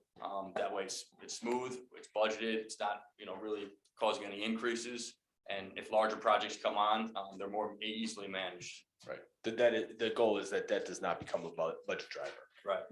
Well, one is that. The second one is, even if we have line of credit, or I would consider that is how much line of credit we can have, like 3.25. We can't just keep borrowing money. We have to just borrow what we really need. Other than that, we need to survive within our means. Right. We have, obviously a debt capacity that's large, but we have to manage that appropriately. Right. And the next steps, which we did go over in the beginning, but there will be a public information session on April 18th. We'll engage the public a little more, answer any questions that come up between now and then. Everything will be posted on the website. So there's an email here, and we'll take questions to that email as well. I'll be monitoring that email, and then the plan is for a public hearing and adoption on May 3rd. As a part of sub-finance committee, I think, and Matt is a new addition to our town. It's a great addition, and I would say, Alex, good job on getting him. Yeah. And Matt, thank you so much for joining the team. Oh, wait, I just have a couple of quick questions. Yes. So the town revaluation was paid off for 5 years. What's the rule? How often do we have to do that? Generally 10 years, but So- it also depends on your ratio. We get ordered Thank to you, by the Mr. county. Feld. I'm asking Mr. McDonald. I'm sorry. Anyway, okay, so do we foresee maybe doing that in 5 more years? Well, right now our ratio is pretty healthy. We're, Mhm. 98. Yep. It's very healthy, but I think that, yes, I think within the next 5 years, and certainly, further discussion about how that might take place as well. All right, and the next thing, as a municipal government, our job is about providing services. So, there's things that we can take debt, we can use money we have in our capital fund. There's things, infrastructure, that we have to be really aware of. The state of our fire department, the state of our police department, the buildings, not the people. The state of our town hall infrastructure, the Bauer Center, the Giro Park building, the train stations, which we're gonna talk about later, and the gateway to Taylor Park. These are things that we have money that we're supposed to be providing for our residences. So I think back to the question before about what we're gonna do about the Taylor Park Gateway. There's a reason why we collect taxes. It's not supposed to all just sit in the bank forever and ever. We're supposed to provide services back to the community. And I think that's really important. Alex, I just have a question. One of the things that with the values that keep going up, Matt, I would imagine that the tax appeals are going to keep going down, like in terms of what we have to pay in terms of tax appeals. So, and I know that we have a reserve fund, to pay for the tax appeals. So can you just speak to, like, in this type of rising valuation, so are we going to save a lot of money on the tax appeals, and can we reduce any of the reserve? So it's kind of unpredictable. Obviously, the reserve, we wouldn't really want to reduce more than where we feel we have an appropriate level, because it could be strong now, but in 2-3 years, the market could change. But in terms of the tax appeals, as values are high, you should see less, but also people are paying more taxes. And it might trigger some people, if they put improvements on their house or whatever it was, to file. And those fluctuate a lot, not always in volume, but if you can have less tax appeals, but a bigger one hits, and we have to pay out more money. So while ideally, yes, your theory would be right, it's kind of hard to really monitor because we don't know who's going to appeal and what the results would be. But overall, it should be heading on a downward. Correct. If we're in a strong economic kind of state in general, Yeah. it's, So we it's should be better saving conditions. money on that. Right. And the only other thing I wanted to ask Alex is that, we got clobbered this year on our garbage, on our garbage contract. It went from $1 million to $2 million. Are we gonna keep thinking about, maybe at some point taking it back? Because if it's went up $1 million in 1 year, who's to say that's not gonna go up more and more? So we should really keep thinking about, whether our DPW could potentially take it back at some point. Yeah, so a couple things about that budget driver and that cost is one that the difference between the 2021 contract and 2022 contract was about $1 million. However, I think what that shows some of us too is that we were receiving a discount for a fairly long time with that particular vendor.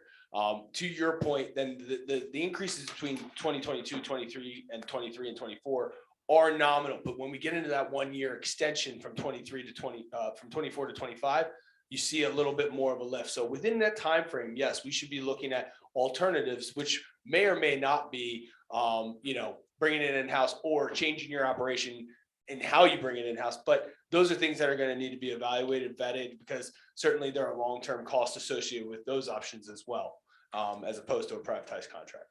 Yeah. So, may I also say, put a comment there. So on the first one that you talked about, where, the taxes that people will come and not sue us or not Appeals, sue yeah. appeals. The thing is, if we see that this year that'll be less, then we'll reduce that next year. But doing that in anticipation right now, it doesn't do us any benefit. It may actually jeopardize our reserves. And 1 year you see if it's high up there, then for next year, you don't need to really put it that much. You can bring it down then. And on the next one is the bringing it in-house. And that's where, when you bring anything in-house, you're adding a permanent cost.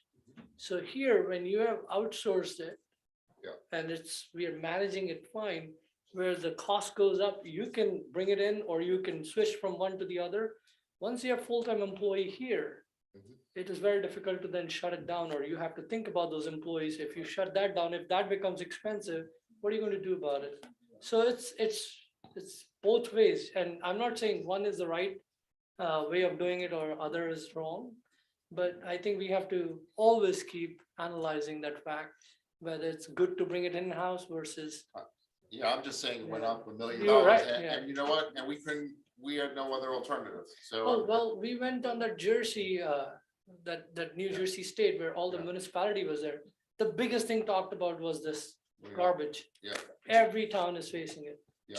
Just another really quick point about the tax appeals and the reserve for tax appeals. I think you got to be very cautious when you talk about that number, because there's a couple things. One is, while the residential values may be strong and they may be high, that doesn't necessarily mean the commercial values are.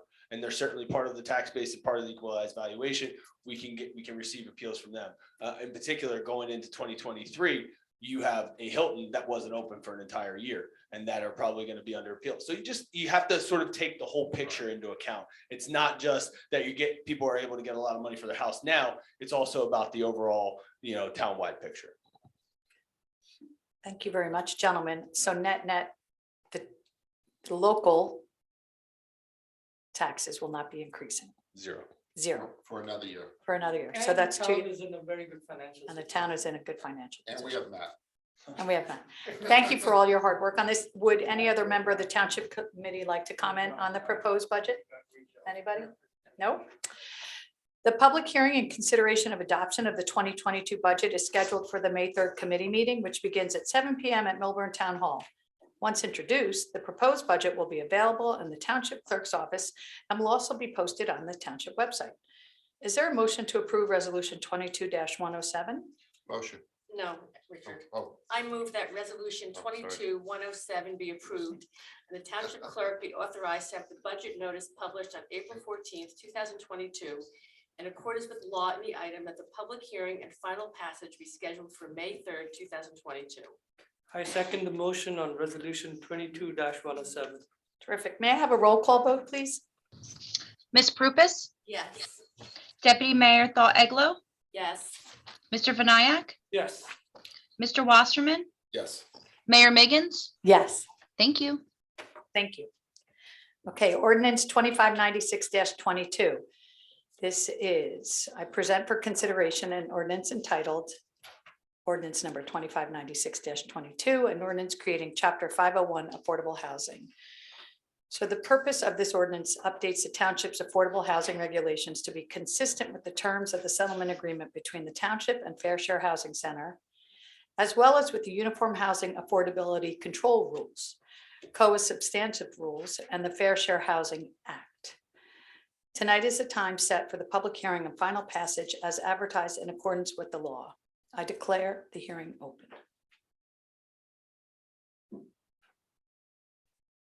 I'll be very brief. We had to do this as part of, as a template for the fair share settlement. Alex, can you maybe give us a post on the website again tomorrow, all the other ordinances that need to be done by the settlement? Because there's really questions some of us have of when it has to be done, such as the overlays that Jay talked about, the fee ordinance, the amended fair share housing plan, which is a different document that has numbers that people want to know, Mr. Vinayak. Mr. And the long-term tax exemption policy and procedure that's required by the tax abatement handbook that was adopted by the state on November 18, 2020. Because I think that needs to be done, because if the project that's now known as 9 Main Street is going to have a pilot, the state requires certain procedures to be done, and that's an ordinance that needs to be adopted.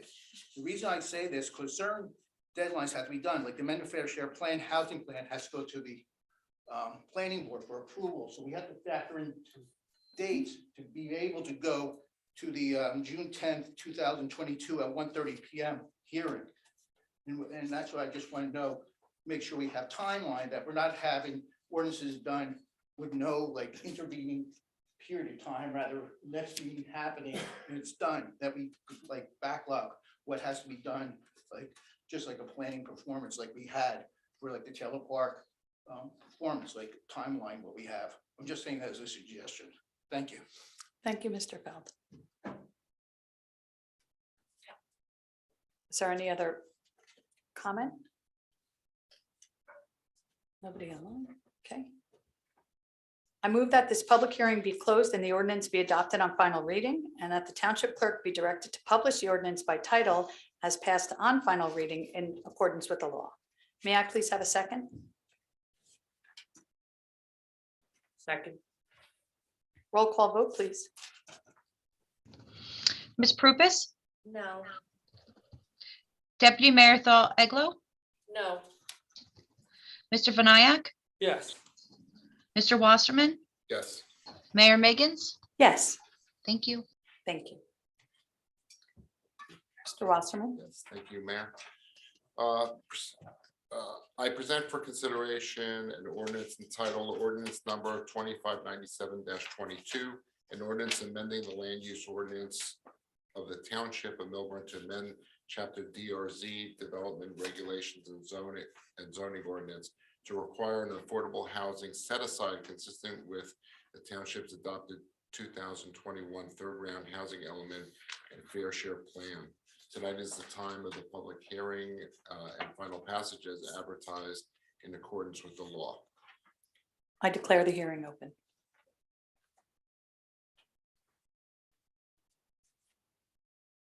I declare the hearing closed.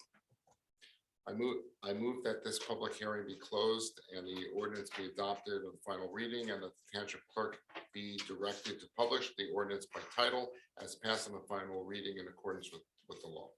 May I have a second? I'll second. Roll call vote, please. Ms. Prupus, No. Deputy Mayor Thaw Eglo, No. Mr. Vinayak, Yes. Mr. Wasserman, Yes. Mayor Megan. Yes. Thank you. I would like to present an ordinance entitled ordinance number 2598-22, calendar year 2022, ordinance to exceed the municipal budget appropriation limits and to establish a cap bank, NJSA 48.445.14. Could you explain a little bit, Matt or Alex? So there's actually detail on this calculation in the state budget document, sheet 3B, but basically we operate under two caps. One is the levy cap, which is the amount we can raise from taxation. The other is an appropriation cap. There's exceptions to both of those, but a best practice in New Jersey finance is to pass this ordinance each year around budget time. It allows us to bank, theoretically save the amount that we're not using up to the cap, up to that limit. It doesn't mean we're going to use it. It's not increasing the budget in any fashion.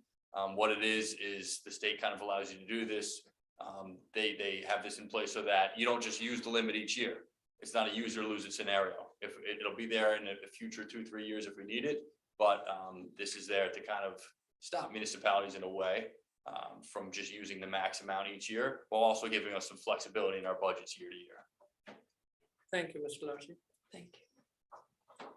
I move that this ordinance be taken up and passed on first reading, and that the township clerk be authorized to have the ordinance published in accordance with law and the item, and for hearing and final passage on Tuesday, May 3rd, 2022. May I have a second? Second. Roll call vote, please. Ms. Prupus, Yes. Deputy Mayor Thaw Eglo, Yes. Mr. Vinayak, Yes. Mr. Wasserman, Yes. Mayor Megan. Yes.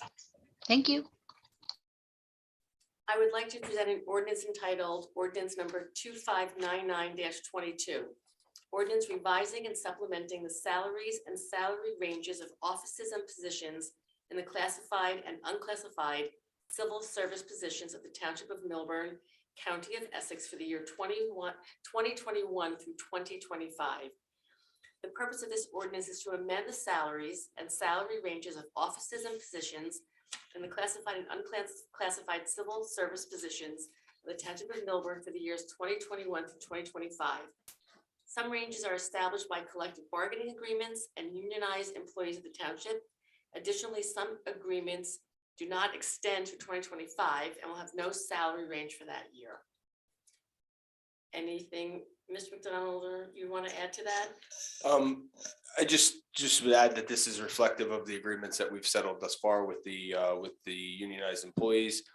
As we stated in the budget presentation, many of them are at 2.5%. In particular, we've settled with the PBA at 2.5% over the next 5 years, with 2 steps included. This is just formalizing those agreements. And for people that are curious, we as volunteers do make $7,500 a year, and that's not going to change. So we get paid big bucks to be up here. There was a question asked on salary thing that was changed. Yeah. You want to- Yeah, I can just briefly touch on that. So the police chief and the fire chief salary are the same, but when we reviewed it late today, it was noticed that the police chief minimum, just the minimum of that range, was incorrect, and it was inconsistent with the fire chief. So we needed to make that change. So now they're both the same. So that is the answer for that question. Correct. That's the answer to Mr. Feld's Thank you. question. I move that this ordinance be taken up and passed on first reading, and the township clerk be authorized to have the ordinance published in accordance with law in the item and for hearing and final passage on Tuesday, May 3rd, 2022. May I have a second? Second. May I have a roll call vote, please? Ms. Prupus, Yes. Deputy Mayor Thaw Eglo, Yes. Mr. Vinayak, Yes. Mr. Wasserman, Yes. Mayor Megan. Yes. Thank you. Thank you. Old business. We have 3 items for old business this evening. Ms. Eglo, you want to discuss the Short Hills Train Station safety and pedestrian improvements? Yes, this is something we've been talking about for a while. Our in-house traffic consultant did make an initial plan of how to have better circulation and pedestrian safety at the Short Hills train station. As was mentioned earlier, Mr. Wasserman mentioned there was a fatality there. With the Chatham Road development, we'll be going in. I don't know when that's going to start. It's going to add a lot of traffic. As it is, our commuters are coming back. It's a very disorganized area. We have people making U-turns all the time. We have people zipping in to drop off their people at the train. I hear from residents that they're crossing the street there and they feel unsafe because there's not really a safe way to cross the parking. The original plan that we drew up in-house put the handicap parking right by the train station, which makes sense. Right now it's across the street. So that actually makes no sense at all why the handicapped are asking to cross the street. I think this is, Ms. Miggins, your office is there. Mr. Wasserman, that is where you walk to the train station. Mr. Vinayak, you said that you use that train station. I think we could do better. I think this is something that they've talked about putting in pedestrian sidewalks. We didn't get a grant, but as we know, we're in strong financial shape. And I think this is something that we should be looking at for our community. What I'm asking from the Township Committee tonight is to have this given and brought out to our professional traffic consultant, Brightview, and see what they can work with the plan from Ms. Bugle downstairs and really take some traffic counts, taking into account with the new development is going to add to that area and what we can do for the commuters. And there's a school right there, kids will be walking there. I just think that when that area gets revitalized, we need to have safer access for everybody. So I would hope that the Township Committee would like to put this through to Brightview to do a really strong look at what should be enhanced there for our pedestrians, our commuters, our bicyclists. And also, and once the old Saks building, we are going to have people walking up Walters Roll to use that train station. There's going to be a lot more pedestrians there. I see nodding in agreement. So I really think that is part of our duty up here, is to give the best services to our community. And I feel strong, even though I don't use that train station, I don't go there. I think this is an area that really needs and deserves a look. Anyone have any comments? I think what Ms. Eglo said, I agree with that. I saw the plan. I'm not sure if we need to do the study or can just go ahead with what the plan was shown a couple meetings ago. I'm not sure if this is big enough project, but it's creating what you shown the other day makes sense to me. Oh, another point, I'm sorry, is that also the way the parking lot across the street functions, we have an in and an out, and people are choosing to go in and out wherever they want, and that is causing a conflict for pedestrians. People are getting yelled at, they're getting cursed at, I hear this from people. So if we had, like we have at Town Hall, I mean, it could just be organized better. I don't know logistically how to do that, but I think that's why a professional needs to look at that. I'm sorry to interrupt you. No, it's fine. I was just thinking, I think Brightview should look at it. Like just as another opinion of the work that Christine did. Because this is the plan that we Back in in in the library 2019, and like yep. showed, Yep. right? So I think it's like, and had public input. I think it's a good starting off place, but I think Brightview should look at it. But are we going to, so I don't disagree, now that we have the police input and everything, do we have like a budget of how much, like what, is there a money amount that we say to Brightview, or hey Brightview, here's $5,000, $2,000, $10,000, I don't know what it is, but do we have a number that we're going to authorize Brightview to spend on bringing us some options? I'd like to know how much is Brightview Yeah. going to cost us Well, to do I that. mean, that's what Yeah, I we're think- They're gonna give authorized. us a proposal that Correct. we then have to authorize. Correct. So we're But we just shouldn't be asking then for, asking just from one company. We should ask for. a no, couple they're our of- traffic engineer, like Yeah. they're the Oh, company okay. we use. No, but even for them to do it, don't we have to authorize an amount that Brightview, I mean, Brightview is not going to do the proposal for nothing. No, yeah, they're gonna give you a proposal. We're gonna say, hey, look, we want you to take a look at this. Because there's a scope of service that we're going to dictate to them. We're not gonna say, hey, you know, we don't want them to do full traffic counts and all this stuff. We just want to say, hey, can you review the information that's here, the circulation? Do you see any issues with what's been drawn up thus far? Do you have any suggestions or anything like that? They've already done a little bit of work for us on our Pedestrian Safety Advisory Board, which will be on April 20th, and we'll be presenting some of this stuff. They're doing a great job, and they do a solid job. So we'll just ask them for a proposal based on the scope of work that we. So we think that would be like up to like $5,000. I'm just. We're just gonna let them do their thing. And Well, I don't anticipate it being more than $5,000 to $7,000. Yeah, okay. for what they're looking at. With them, we have Mr. Petto, hello in the back, would our planner also work in conjunction with them? Or I just think be- that would be smart, once you get to a certain point in which, you know, to have them take a look at it. Yeah. Okay, I just wanted to get an idea of the Yep. scope. So it sounds like there's consensus to move forward with having Brightview come up with a plan and authorizing them to come up with a plan for that Short Hills train station area. Terrific, thank you. Okay, proposed development fee ordinance, Mr. McDonald. Yes, I wanted to, this was sort of ready for prime time, but then there was a question that popped up. I wanted to make sure that was discussed with the township committee prior to bringing it to you for first reading.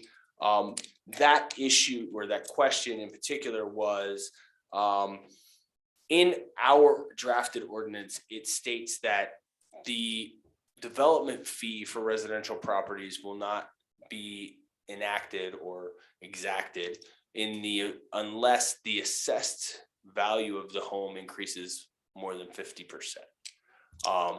That's a pretty stringent sort of parameter for the development fee. I've reviewed several other development fee ordinances, and these are sort of standard throughout the state, whether it's Denville, Rockaway, Madison, things like that. None of them have that provision, so I wanted to make sure the committee was aware of that and that we discussed that, because most just say any improvement is because the calculation is based on the assessed value of those improvements, and that's determined by your tax assessor. Establishes the 1.5% development fee. So certainly could be that somebody, you know, puts on a large addition that increases the intensity or the use of the property and wouldn't have to pay a development fee to the Affordable Housing Trust because it doesn't increase their value by more than 50%. Or their assessed value. So I just want to make sure that was understood, and if there was a direction that the township committee wanted to go with that. That's really the only hiccup in that ordinance. I have had a discussion with Jason Cohen, our tax assessor. He would love to see the 10 days change to 15 days, if that's okay with everybody, just to give him a little bit more time to get that assessed value back to the property owner. But again, this is a pretty standard ordinance throughout municipalities that have gone through their fair share settlement. However, just wanted to make sure that the committee understood that, had questions about it, we could help. Graham is here obviously also to help with these questions, but just wanted to point that out. Is that the same for multifamily home and single family home? So it should be pointed out that anything affordable housing is exempted from the development fee. I'm sorry? Anything that involves affordable housing is exempted from the development fee. So this is what we are trying to collect from single family homeowners. Single or multifamily, yeah, but like Multi, if you have two more than family. 5, Right. you Yes. already have that. And So then it's Correct. town. So it's really single family. So if a single family, explain this to me, if a single family is doing an addition. Yep. They have to pay a fee to the Fair Share Housing Trust Fund in order to do that addition. Is that what this is? Depending. It's larger than Dependent, yeah. 50%. Right now, in the ordinance, only if it increases, so it reads, no fee shall be charged pursuant to this section for any addition or improvement to an existing residential structure, so long as such addition or improvement does not increase the equalized assessed value of the existing structure by more than 50%. So that's a large addition to a home. So you're asking this to be like more widespread. Right. You want more I- people to have to pay this fee than is written there. I'm potentially. just making sure that the committee understands that what is in here is far more stringent than what is in other communities, which is fine. It's just going to, it will provide less, We don't have a fee. big fund. which again, this is just a decision because some of them have no restriction. Madison has zero restriction in residential. So whatever, improvement. whatever work you do in Madison, you're paying, if you renovate a bathroom or if you add 2 bathrooms, you're gonna have to pay a If it adds an percentage. assessed, yeah, Yeah. if it adds an assessed. If it adds to the assessed value. So this is only captures large projects. Yes, and again, very well, maybe, I just, which is fine, I just want to make sure that that is the intent. Wait, and just from resident or commercial?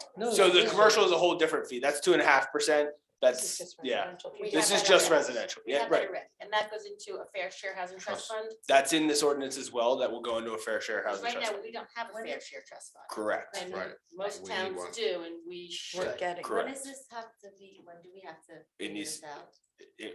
we're looking to introduce this on the 19th, So you need direction now. yeah, But if we say we wish for it to stay the way it is, it's fine. then it's We fine. introdu- Yeah, we introduced it on the 15th, on the 19th. Also, if there's any degree of change, again, we can get it to you on the 19th as well. So I can. Does that can that be modified at a later date? Yeah, Yes. I think that's a Under better any idea, yeah. conditions? Yep. Like, there's no, yeah, I think it can be modified at a later date. It certainly can be, I think there's probably a degree of vetting that it would have to go through with fair share housing. As this has gone through some of that. But yes, it could be modified at a later time, because right now you're actually deciding to collect less, which is, not where, so I think it's easier to go that way, right, than it is to go and, Right. I think we should look to modify it at a later date and leave it Yeah, just as it yeah. is. Perfect. Anybody I else? agree, yeah. Wait, what was the 10 to 15 day? I don't know what. Oh, so, yeah, so, Well, Yeah. if this stays the same, then you're fine, or you still need to move from You still 10 to need to 15 move the days? days. he just wants more time. yeah, Okay. it's just about more time, and I would say that if we're not modifying it in Yeah. any way, then we wouldn't modify that either. Okay, Right. so we leave it as is. Okay, Right. that's Thank you. consensus, everyone? Do we have an idea of like how many properties, like roughly how many people do that amount of work? Do we have any Remodeling. idea? Well, Last 2 years. it's yeah, been huge, yeah, I $100 mean, billion you know what it's gonna capture? It's gonna capture when you have a tear down and a rebuild, That's it. and, basically. yeah, essentially, And but what are they gonna pay? Like, what's the rate? 1.5% of the increase of the assessed value. So Okay. if the property was assessed at, let's just use easy number, this property was assessed at $200,000. Yeah. They tore it down Yeah. and then it became a $400,000 house. You're paying on that 200,000, 1.5%. Of the 200,000. Correct. And so we're gonna capture. $3,000 there, yeah. We're gonna capture In the that bigger. particular- such a In the bigger- audience. Excuse me. The bigger work in the town. Correct, Capture. yes, And we're certainly gonna need that money. correct. Okay, so we're gonna, Perfect. Thank you for the direction. Are we gonna let people ask questions about this or not? Like, when can the public ask about this? It will come up for first reading on April 19th. Correct. Right, and then if it passes on first reading, there'll be a public hearing on the second reading prior to the adoption of the ordinance thereafter. Yep. What, that'd be May 3rd. May right? 3rd. May May 3rd, 2nd. May 2nd, no, May 3rd. May 3rd, okay. And again, these are standard ordinances in other municipalities. Certainly, I think people could view those as well. Okay. To get some sense and maybe provide some input at that next meeting as well. Perfect, thank you. So the third thing is to restore the second lane on Milburn Avenue from Douglas Street to Town Hall. Ms. Prupus? To refer this to you. I didn't put it on. No, there. that was me. Oh, okay. So this is something that when Complete Streets happened, it changed that to one lane coming into town. I know a lot of people would like to have those 2 lanes back, and we had the last planning. Oh my gosh. So can we, so at the last planning board meeting, the Wells Fargo development was finally approved. I don't know if there's, when that's gonna move, but during that planning board hearing, they specifically said if we put 2 lanes back, would absolutely not affect the way they have planned their building. And I think this would bring more traffic flow coming from the high school when the traffic starts backing up. I think this is something we should also have Brightview look into as our traffic consultant. And something that was brought up at the planning board meeting that I never thought of, Mr. Petto, I'll refer to you again, was making Spring Street back to the two-way as it originally was forever, before there was a serious accident on Milburn Avenue, which changed that. So the way, now that with the Wells Fargo property, their way, they now have to have the exit and entrance on Spring Street. So they have to remove the majority of those head-in slanted parking spots. So there's not going to be very many of those parking spots left. So I think it's a great opportunity to also, and they said that would also not affect their plan. And the reason why this is so important is once you have that development built, everybody leaving that development, if they are forced to make a left on Spring Street, they are forced to loop around past the fire department, the police department, and if they have to go, let's suppose they're heading to the Parkway or into Milburn, to the deli or wherever, you are now making all of these people drive around. Whereas if you've made Spring Street two-way, they'd have the option to make a right out of the complex and then make a left on Milburn Avenue. And if Milburn Avenue eventually becomes two ways, you already are kind of ready for that. And if Milburn Avenue becomes two-way, that would also already be better to have the two lanes coming into town. So I think for a lot of reasons, this is a really smart thing that the town should absolutely consider. And I think, again, I'm not a traffic engineer. We have this great traffic, professional consultant on board. And I would also just ask the township committee to have that looked into, both of those ideas to accommodate another new development that's going to be built. I don't know when that's going to start, but I think we have to be proactive and be really concerned about where all this circulation is going and how we're going to keep the cars moving through town, because it is concerned with the Saks building going up. We have a lot more cars coming down the avenue. So I think I would like to have the committee just go to Brightview and have them research this for us. Is there consensus to have the committee go to Brightview? So this just brings me to my report, which while I was driving and I heard Mr. Wasserman's talking about distracted driving, so I did not say anything at that time. But we are looking into two-way traffic.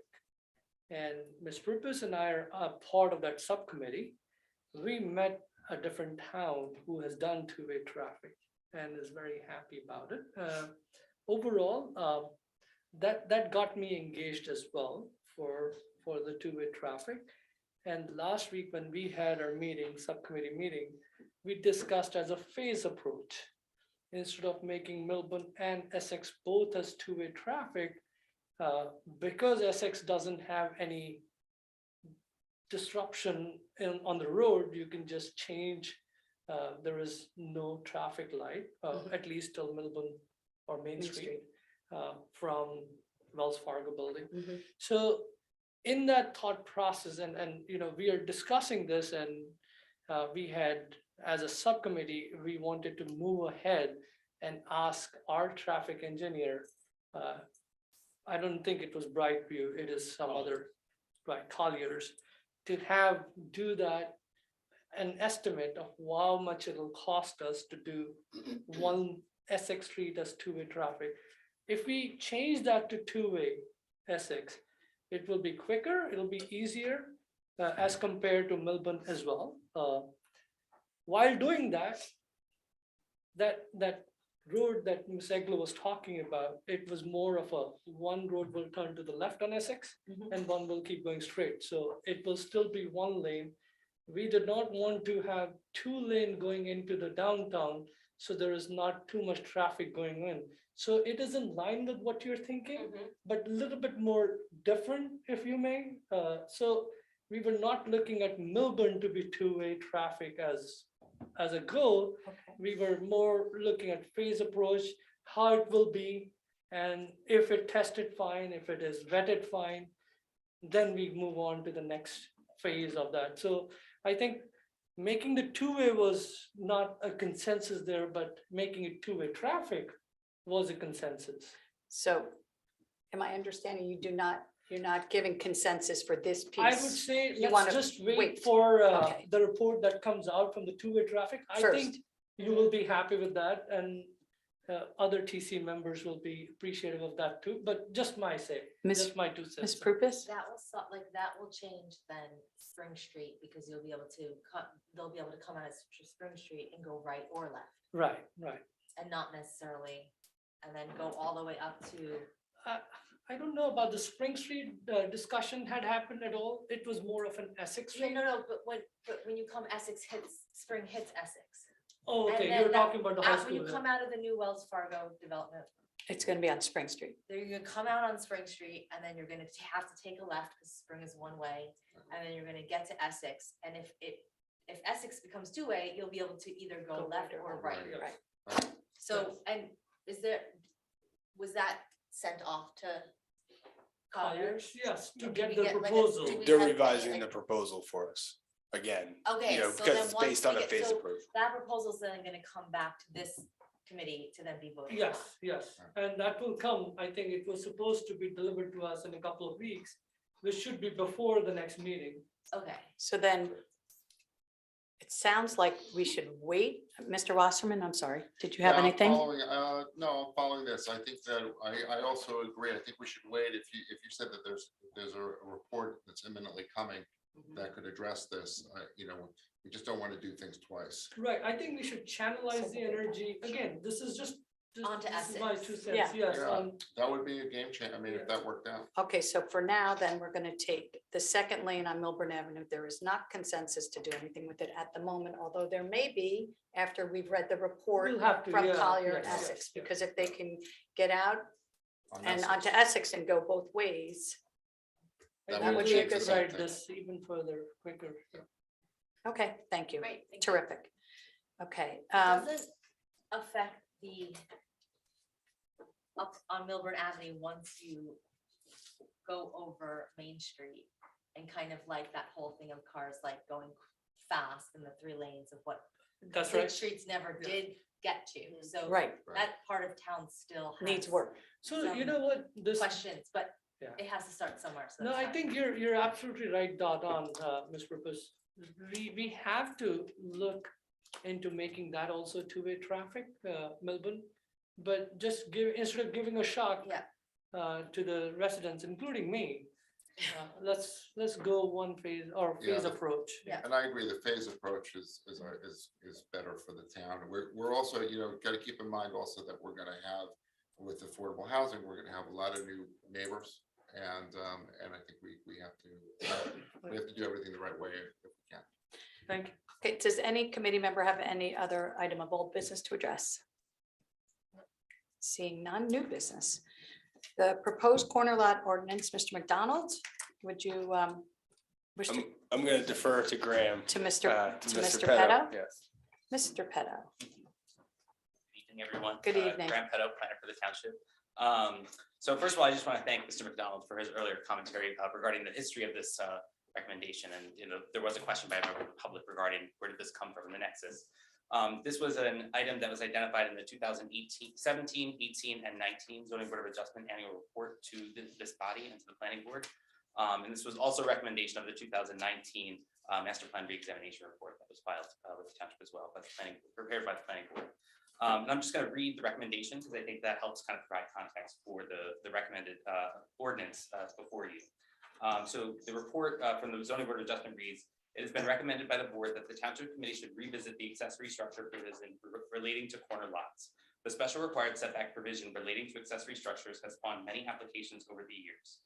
Some applicants to the board have demonstrated that the provision, if applied to their property, would result in accessory structure which could never be permitted without the need for a variance, because the special setback provision would place the structure on a neighboring property.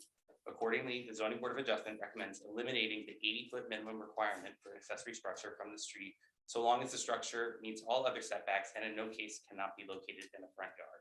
So the draft ordinance that we prepared for your initial review does just that. It modifies the language and eliminates the 2 times requirement, which is 40 feet, 2 times is 80, and changes that to say that the accessory structure cannot be located forward of the front building line on the corner lot. That clarifies and history. If there's any questions, happy to. anybody have any questions for Mr. Petto? Any questions? No? No, actually, I went for a zoning variance for 80 feet. And first thing the chair said to me, we have been recommending this to the TC all these years, and now you're here for what? So I said, okay, I wasn't sure, but I have firsthand experience on this, so what you're saying came from the chair as well, so I think it makes sense. And to be clear, it did not come from you. Oh, no. So I want that to be clear. And I just want to thank That's the right. zoning subcommittee for Yep, their yep, work. yep. Okay. So we can consensus that this gets looked at and Yeah. changed? Yep, Yes, Yep. Staying here. Okay. I think you have consensus. yes. You have consensus. Okay, thank you. Lastly, piece of new business, proposed fee ordinance, Mr. McDonald. Yeah, so I'm gonna defer to Graham again. But again, this is an ordinance coming out of the zoning reexamination subcommittee.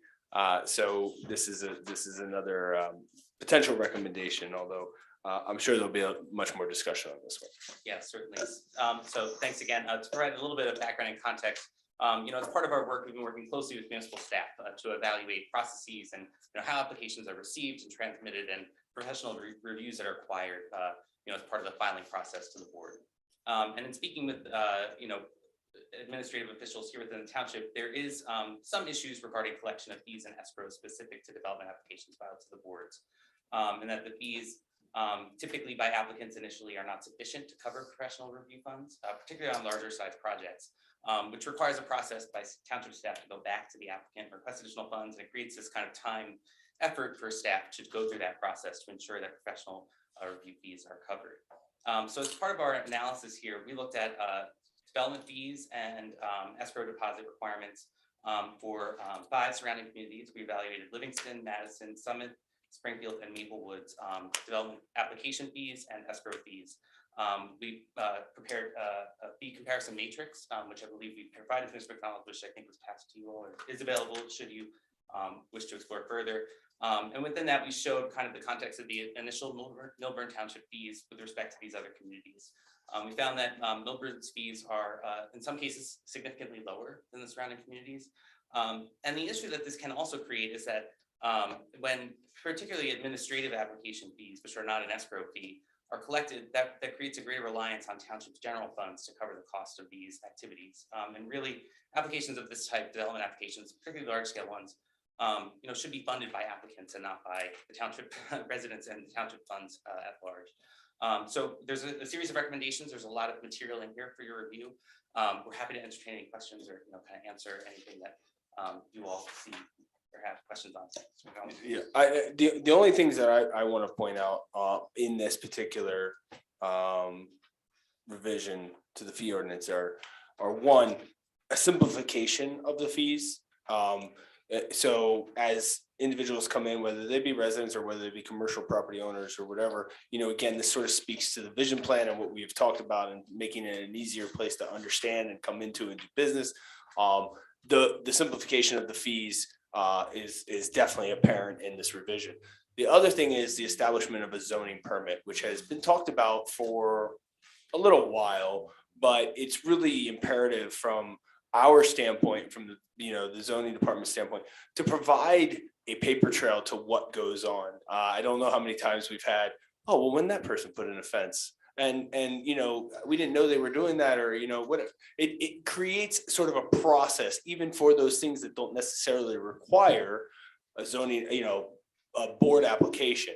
But it creates a paper trail. It creates the ability to be accountable. I use the example that I've done this in my own hometown, and I got denied, and that's that. You pay the money for the zoning permit. You can take it, take a stab at it, and but it created a paper trail. So now I know exactly what's happening and why I was denied, and that's a benefit to this.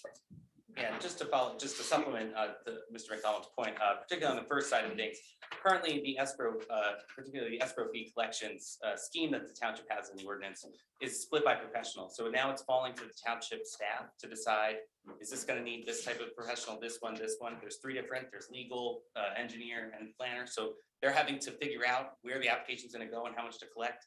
By pooling it and creating one pot, they can just collect the sum once and then pay it out, each of the professionals as on an as needed basis, rather than, relying on the municipal staff to have to do that determination on the fly. And again, on the zoning permit side, yeah, it's great to have that administrative record. It will assist in any, zoning proceedings, here at the municipal level, for compliance and make sure that folks are aware of where things stand. So Any if you- questions? Yeah, sorry.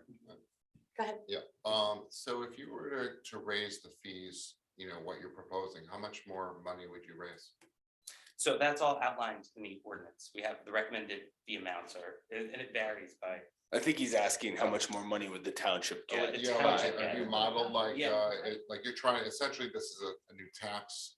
I mean, New revenue, well, it's more revenue. more revenue, yes. It's more revenue. So I'm just saying, Richard, we like, wouldn't know until people start putting. No, no. well, you so have an You can idea have of some how kind many- of analysis done. I understand the question, but. Yeah, now I understand your question. and I'm just saying modeling where we are now, you want to change the fees, like, so how, like you're trying to, like, is there a certain amount you're trying to raise? As far as funds? No, I think what we can do pretty easily and pretty quickly is to say, what did we take in last year in these types of applications and apply the new fee to Or it? a percentage of the increase in Like, fees. and I guess, I'll be biased here because it sounds, we have a record, what the town's doing great. We have a lot of, luckily, we're in a strong footing right now. We're gonna have a very solid fund balance. So to me, if you say to me, like, let's raise these fees, I would say not this year. I'm not for it. We're doing great. Why, so you know what, if we're on the low end of what our neighbors are being charged, Chatham is paying more, Summit's paying more. But we have to go back for the fee. They still have to pay the fee. No, so I think there are a few things that has been addressed here. I've gotten a chance to take a look at overall documentation. I am with Mr. Wasserman, whereas if you're increasing the fee, and I saw somewhere the fee from 100 to 400, now it's down to 100 to 250. I am not in favor of increasing that fee at all, or maybe 2 to 3%. Maybe that's it. But as far as the simplification goes and the escrow goes, Right. where escrow is what you were just talking about, where you're I'm not collecting talking maybe about escrow. $100 now, Yeah. but when the case settled down, you're collecting 150 more. Until then, township is Yeah. working with that $150 for the applicant. Mhm. I'm fine there, where the escrow, whatever you have done, Right. whatever you normally go back and charge them, you can collect that upfront, which is fine, which is fair. I'm specifically talking about where you're doubling, going from 100 to 400 or 200 to 350. Right. I don't, yeah. I'm not in favor of any of that. You want to simplify it, I think that's great. I would believe in collecting all the escrow and that should be done timely. I think we should make sure that we have the right technology. But in terms of raising these fees by double or triple, I'm not gonna vote for that. Sure, no, certainly, and we all have the benefit of the financial presentation just now, so And that helps in that Mr. Pedro, context. my vote goes the same way. Simplification, escrow, great. Yeah. Increasing, no from me. Certainly, yeah. so yeah, we're Or happy, maybe should a that be little- the consensus of the committee, we're happy to. I mean, that's not my vote. That's not my vote. Yeah. I think You that can- we you need can go in the to, next we need one. to keep up with the times because as you said, it's costing our in-house people to do this work. So I think it's like we don't have a fair share housing development fund and all the towns around us do it. Now we're gonna have this big fair share project going in to cost the town millions of dollars. We And don't know that. Well, Well, Okay. we're The gonna other have a thing is tax, that we're gonna have a this- tax all for the- that. All these recommendations came from like, not just Graham's, but like a lot of people worked on this, and so including staff, including the zoning board members, so this was like well thought out that they're all coming, so I'm in favor of the ordinance as it is suggested by that subcommittee. But just commenting on Ms. Eglo's point where affordable housing is a separate, where we are paying for the building to come up as a town. On this permit fee, our people get cost, well, they get paid from the town. no, They I'm are sorry. doing the same 9 to 5 or whatever hours of work they're doing. I'd like to ask a A question. lot of the fees are not going from like, it's not a 5% difference. A lot of the fees, as you've shown in the document, are going from $100, $150 to $400. So it's Let me ask this, may I ask a question? So long. Do you know when the last time was that Millburn raised their fees? I have to look at the ordinance history, but So why don't we do this? Can we find out the last time Milburn raised their fees? Sure. And why don't we also look at when you're comparing us to all the other towns around, which is important to do as well, especially ones that have the same average sale price, as it were. Mhm. Can you see what their fees are and the last time they raised their fees? sure. And maybe we can get a better idea that way, just to see. Yeah, that'll That be would be my helpful supplemental. suggestion. Does that sound fair? That sounds good. And then you Yeah. can come back and then it'll be on old business. Yeah, I think Right? I think that that's fair. And again, there's no, the other one waited and the other one waited 4 years. So Yeah, I'm glad yeah, we'll move exactly. forward with that corner lot. But yeah, there's no necessary rushes. Just wanted to get in front of the committee Or how for the- this exact No, purpose. but my other point was, a lot of the fee rate, a lot of the fee raising was dramatic. So if you want to, it's not only looking at like, when was it raised last? All right, it was raised 10 years ago. Okay, I understand that. But how about doing a simplified, you want to raise it 5%. You want to keep up with the times, raise it by a certain percent, but on some of the fees going to 300% increase or 500% increase, it Well, doesn't Richard, seem- if the fees haven't been raised in 25 years, I think that it's okay. Right. Yeah, I think once we have the benefit of additional information. we can So why don't we get more Yeah, information? very Yeah, good. absolutely. Awesome. Happy to prepare that. Thank you so much. Thank you for coming out this Yeah. evening. Do we have any other new business from the committee? Any other new business? No. May I have a motion to adjourn this meeting? Motion. May I have a second? Second. All those in favor?